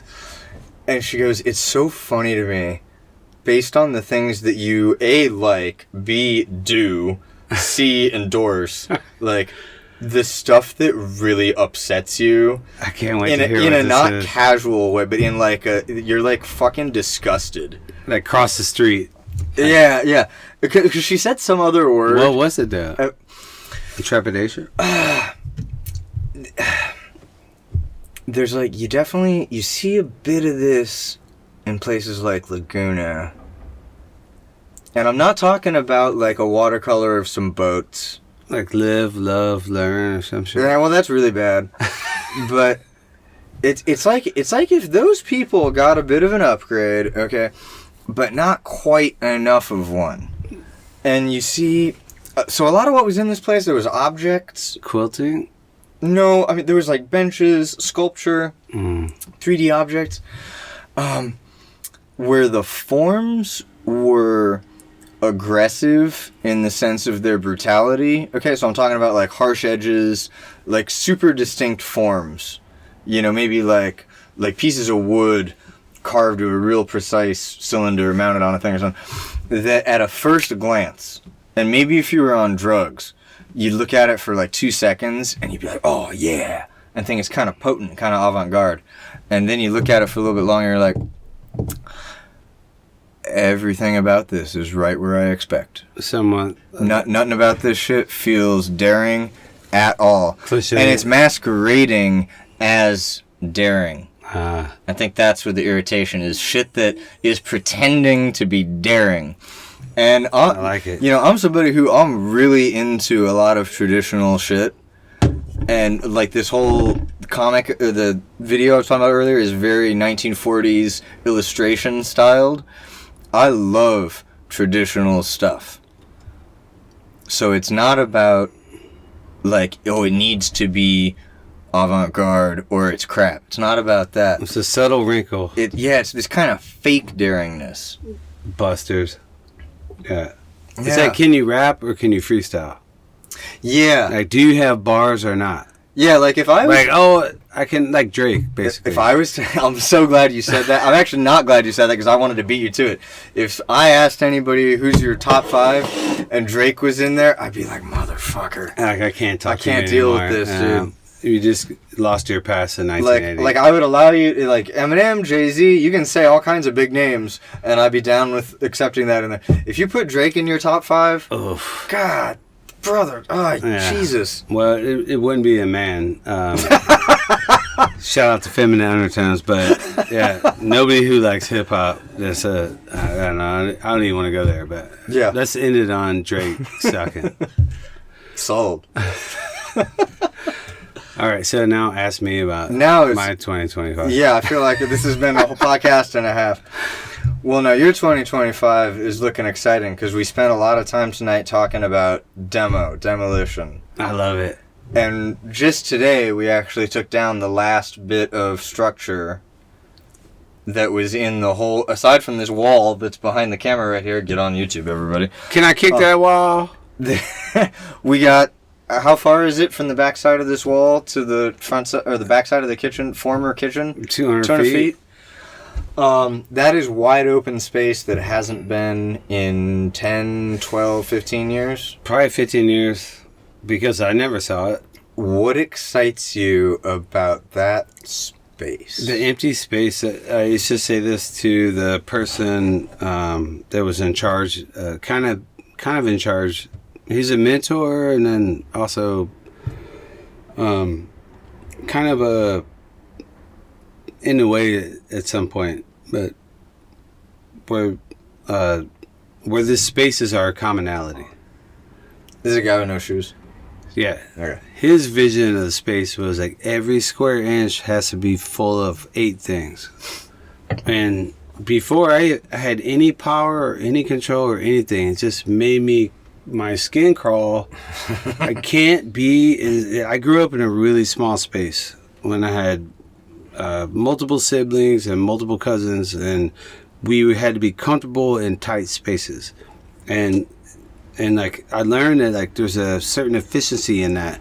You could do it, and you could be happy, but like once I got control over my scenario as like an older, like as a grown man, like whatever happened in my head, like I just wanted space. I wanted efficiency. I don't need things. I'm not big on stuff. But when it got to this property, when I saw it, it was full of these things. There was so many, and it was just like, I was like. Well, we've really talked about like a stack of broken ladders, suits of armor, toilets. It was so many things. Jack in the boxes. It was so many things that you couldn't walk through comfortably, and my first opinion was not from a point where 15 years later I'd be having a podcast about the same space. My first opinion was I have an art studio here. All this shit is whack as fuck.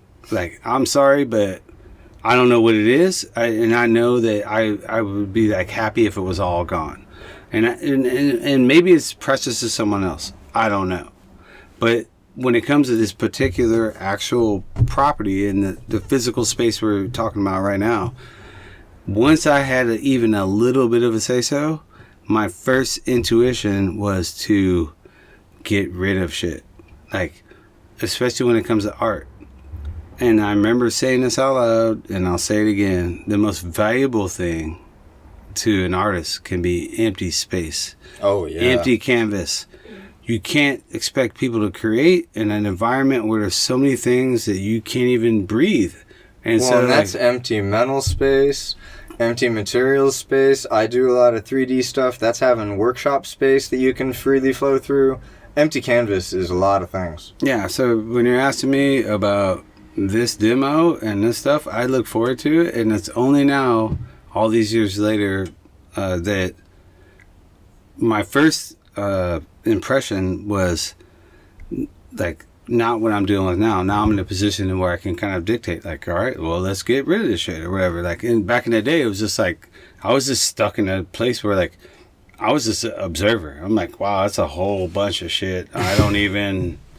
It's weird, like, there's too much stuff. Like, I'm from the Midwest. Like, usually when you have a barn like that or whatever, you just clear it out, you bulldoze it, you burn it down, you open it up, you know? And but when it came to creativity, it was a double-edged sword. It was like an expectation to create and to do cool shit, but there was so much literal stuff in the way that you're tripping over it. And so, like, my art studios and my vehicles and my places of being have always been free of clutter. Like, I gotta see like OCD as a superpower. I need to see clean lines, and I want to be able to have stuff on wheels. Like, everything here is on wheels. The couches are on wheels. Vehicles are on wheels. Walls are on wheels. Doors are on wheels. Everything's on wheels. Plants are on wheels. Plants are on wheels because I like the empty space. So you're asking me about like what excites me about the empty space. It's like a non-answer. The empty space excites me. And as soon as it's empty, I already know everybody who's ever been here gets a case of the you shouldas. You guys should do this. You should do this. You should have a live wall. You should have a waterfall. You should have fucking water slide. A fucking blah, blah, blah, blah. And like none of those people helped me make the space empty. And it's like, well, or maintain the level of cleanliness it had when it was full to not be maximally full. Here's the thing. Empty space and modular mobile things are conducive to cleaning. That's number one. And number two, it allows artists to create that. Or so now if you have a novel idea, you have something that could fill the space, like a museum director. You have a big clean space, then people come in and get these grandiose ideas.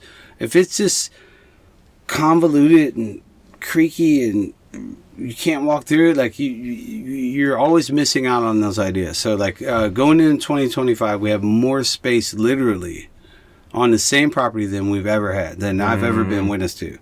And I want to protect that space, that open space. If anybody is listening to this podcast, you can check out our Amazon wish list. And we need like lights and power and gadgets.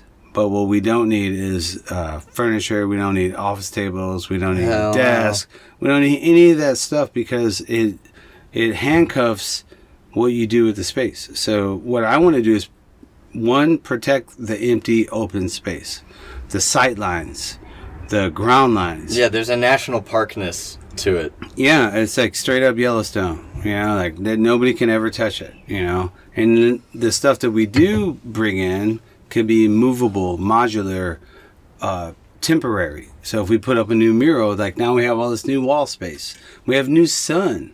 We have new plants. Like there's whole new, like let's just like let a couple months go by where I see how the rain comes in and the water and the sun and then we'll be more indigenous. Yeah, this is how it works. Then we'll plan our design around what you can't control: the wind, the rain, the sun, and like it'll be much more organic. And when people walk in, that feng shui-ness will be like, oh, this place is so cool. If you do it right, they won't be telling you what you should do. Yeah, they'll just be in It'll it. feel so natural. They'll be in it, and I've done that the whole time I've been here, as far as designing a way to walk through. So when we did do our West Side Art Walks, part of people's pleasure or like happiness of being here is part of my design. It's effortless to walk back. Or like, and we share that our studios are towards the rear, where it was always at a point where you could see visibly people clamp up and clamor up. And Yeah, I've seen people outside the door and peering, and I've seen them from 100 yards away, like stoop in a pose where they clearly want to go in there and they don't realize they have permission to. and There's something about how I've set it up, despite the music and the lights and the entry and the open studio day, something about how I've set it up isn't enough to let them know, walk on in. Well, not just us, not just you, because it's like it happened before you were here, and it happened like when there wasn't even studios to go back to. People get that, oh, well, if I'm walking back there and there's nowhere to go, I just won't go. So you have to show them the skyline. You have to have lights on the ground to go, and that's all it takes. And it's really weird, but museums do it really well. Or if you've ever been in the grounds, like when I got to go to England, we went in these massive Gardens. and then you could tell like the trail keeps going. So you there was no trepidation. You're like, oh, I'm just gonna keep following the trail, or like a mountain bike trail. Yeah, well, Disney too. They mastered that. I mean, right in our backyard here, they mastered that. Yeah, it's so a science. It's something that's never been done here to this point, where it's just now, including the Mario Kart in real life track that's going to be here. Yeah, teaser everybody, Mario Kart, watch out. I can't wait. It's going to be my out. God, So you're asking me about that. That's what I look forward to, is just to share the actual space while we're here. And see what it invites. It's going to be more projectors and lights and streaming and like more people and the food and the smells and the plants. Everything has more room to work. There can be fire twirlers. There can be silk artists. We can make trapeze. We can have plunge pools. We can do all stuff because now we have the space. Yeah. So I look the forward. modularity of the space. Yeah, I look forward to cleaning and kind of doing the subtle things. The plants lead you to places. Follow the green. Follow the line. So that's my goal as like a kind of a curator of the artistic space, the aesthetic of what is Location 1980, comprehensively. Like all of our little studios add up to something big. But now then, if I were to answer this, and then we'll wrap it up maybe after this. My aesthetic has been shelved uncomfortably at this point. I'm actually a little peeved. So in June I turned 50, June 16th, and I want to have a show where I have some new work. And it has You're peeved that you haven't been able to work as much this last year. To work on my work. Yeah, because you've been administering more than arting. But yeah, I've worked on, or my art is like the space. So Yeah. when people come in, they're like, I love the space. It feels so good. It's like, I've seen people, they don't even know what it is, but like it's by design and it's my design. And it's like also part of my design is to ask for help. Like, what do you think would be good or cool here? Like, as long as it's flowing, and now now it's part of the culture. So now I could leave for 3 months, which I plan on doing this year. Mm-hmm. And when I come back, expect improvements that are little nuggets of happiness. Like, I'm so stoked you did that, because like part of the culture is now everyone to appreciate how much actual space we have while we have it, and to not clog it with things, but to like induce experience.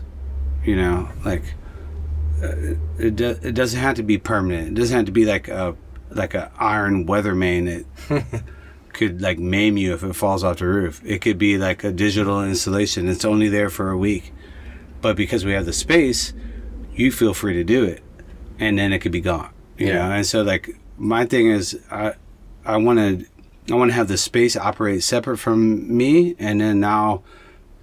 Going into my birthday in June, I want to have a new aesthetic as far as me as a painter, and I have ideas. Is it leading up to that, or that's gonna start? Think? No, I think I'm just at that point. No, I want a deadline, and you want to start hitting that now and have some stuff in that new style to show. I have ideas. Come mid-year. I think it'll be a culmination. If you guys haven't seen my work individually, I'm multicultural. I'm biracial. I've been learning how to speak Spanish for 4 years. Like I consider myself a world citizen. I'm fairly decently traveled, and my work is always, as it's grown, I've had multiple styles that are very distinct from one another. For sure. I kind of want to put together a little bit of a blend, which I mean, I guess all artists do that as you evolve and you grow. You can see little hints of work, but I kind of want to, there's a couple things I left on the table, and I kind of want to throw that in a blender and see what that juice tastes like. Hell yeah. And I have a couple very distinct ideas, but that'll be in June. And so my big goal is to like let this place evolve as a culture and be able to do a good enough job to where I can step away and it grows. And then also that gives me the space to work on my own stuff, you know, and share it with all you guys listening. And we appreciate this. This happened last time we did a year in review. With no guest, there's nobody cutting us off but each other. Except for Jill, who's like giving us the stop talking. She can do that if she wants. Yeah. And I can't see her because of the fridge. This is a great studio. Yeah. Also, too, we haven't told you guys this yet, but our first like secret guest of the year is Jillian. She's coming on right now. Psych, she's not coming. You never see her. Not right now. Her. Yeah, that's some Magic Castle. Patreon. Yeah. Elite Platinum members only get a Jill interview. But she was sweating it right there. For a split second, I saw. Dude, I didn't even see it, but I could hear it. That's how solid it was. Twist. Well, with that, Eric, well, I want to highlight. Please do. Well, maybe this is the time to lean in close to the mic and get real with the audience. And there's a few things that, though singular, have left, dare say, eternally lasting impressions. One of those was the concept, based on a concept that I hold dear, survival of the fittest. And what the person told me was that the survival of the fittest, well, it depends on your definition of the fittest. A lot of people assume that to mean the strongest. But you see, the fittest, the ones that are going to survive, is he who most readily adapts. And with the rule number one at location 1980 being everything on wheels, I think that just speaks for itself. Nimble. Let's go. Happy New Year, everyone. Thanks for watching and listening to Location 1980's Art Podcast. Thanks to Jillian. a trusted producer over there. Thanks to my co-host Eric, and this is your host Jesse Fortune and Eric Ringman. And Eric Ringman, and we are so excited to bring you new guests and new formats and new questions, and we look forward to. We also want your participation. Like, what do you guys think we should do? Like, show you around a virtual tour? Yeah, maybe there's like two a drone things. tour. Really, there's one thing I'm going to ask for you. It just depends on if you like the show or not. If you like the show, what I'm going to ask from you is subscribe, but also tell your friends. I don't care if you subscribe. I don't care if you rate. I just care that you tell somebody. And if you don't like the show, then tell Jesse or me what you think sucks so that we can get good. Yeah. Because we know part of this is definitely good, but we want all of it to be good. Fair enough. Do one of those two. And with that, we'll wrap it. Thanks, guys. Appreciate it. Cheers. So fun.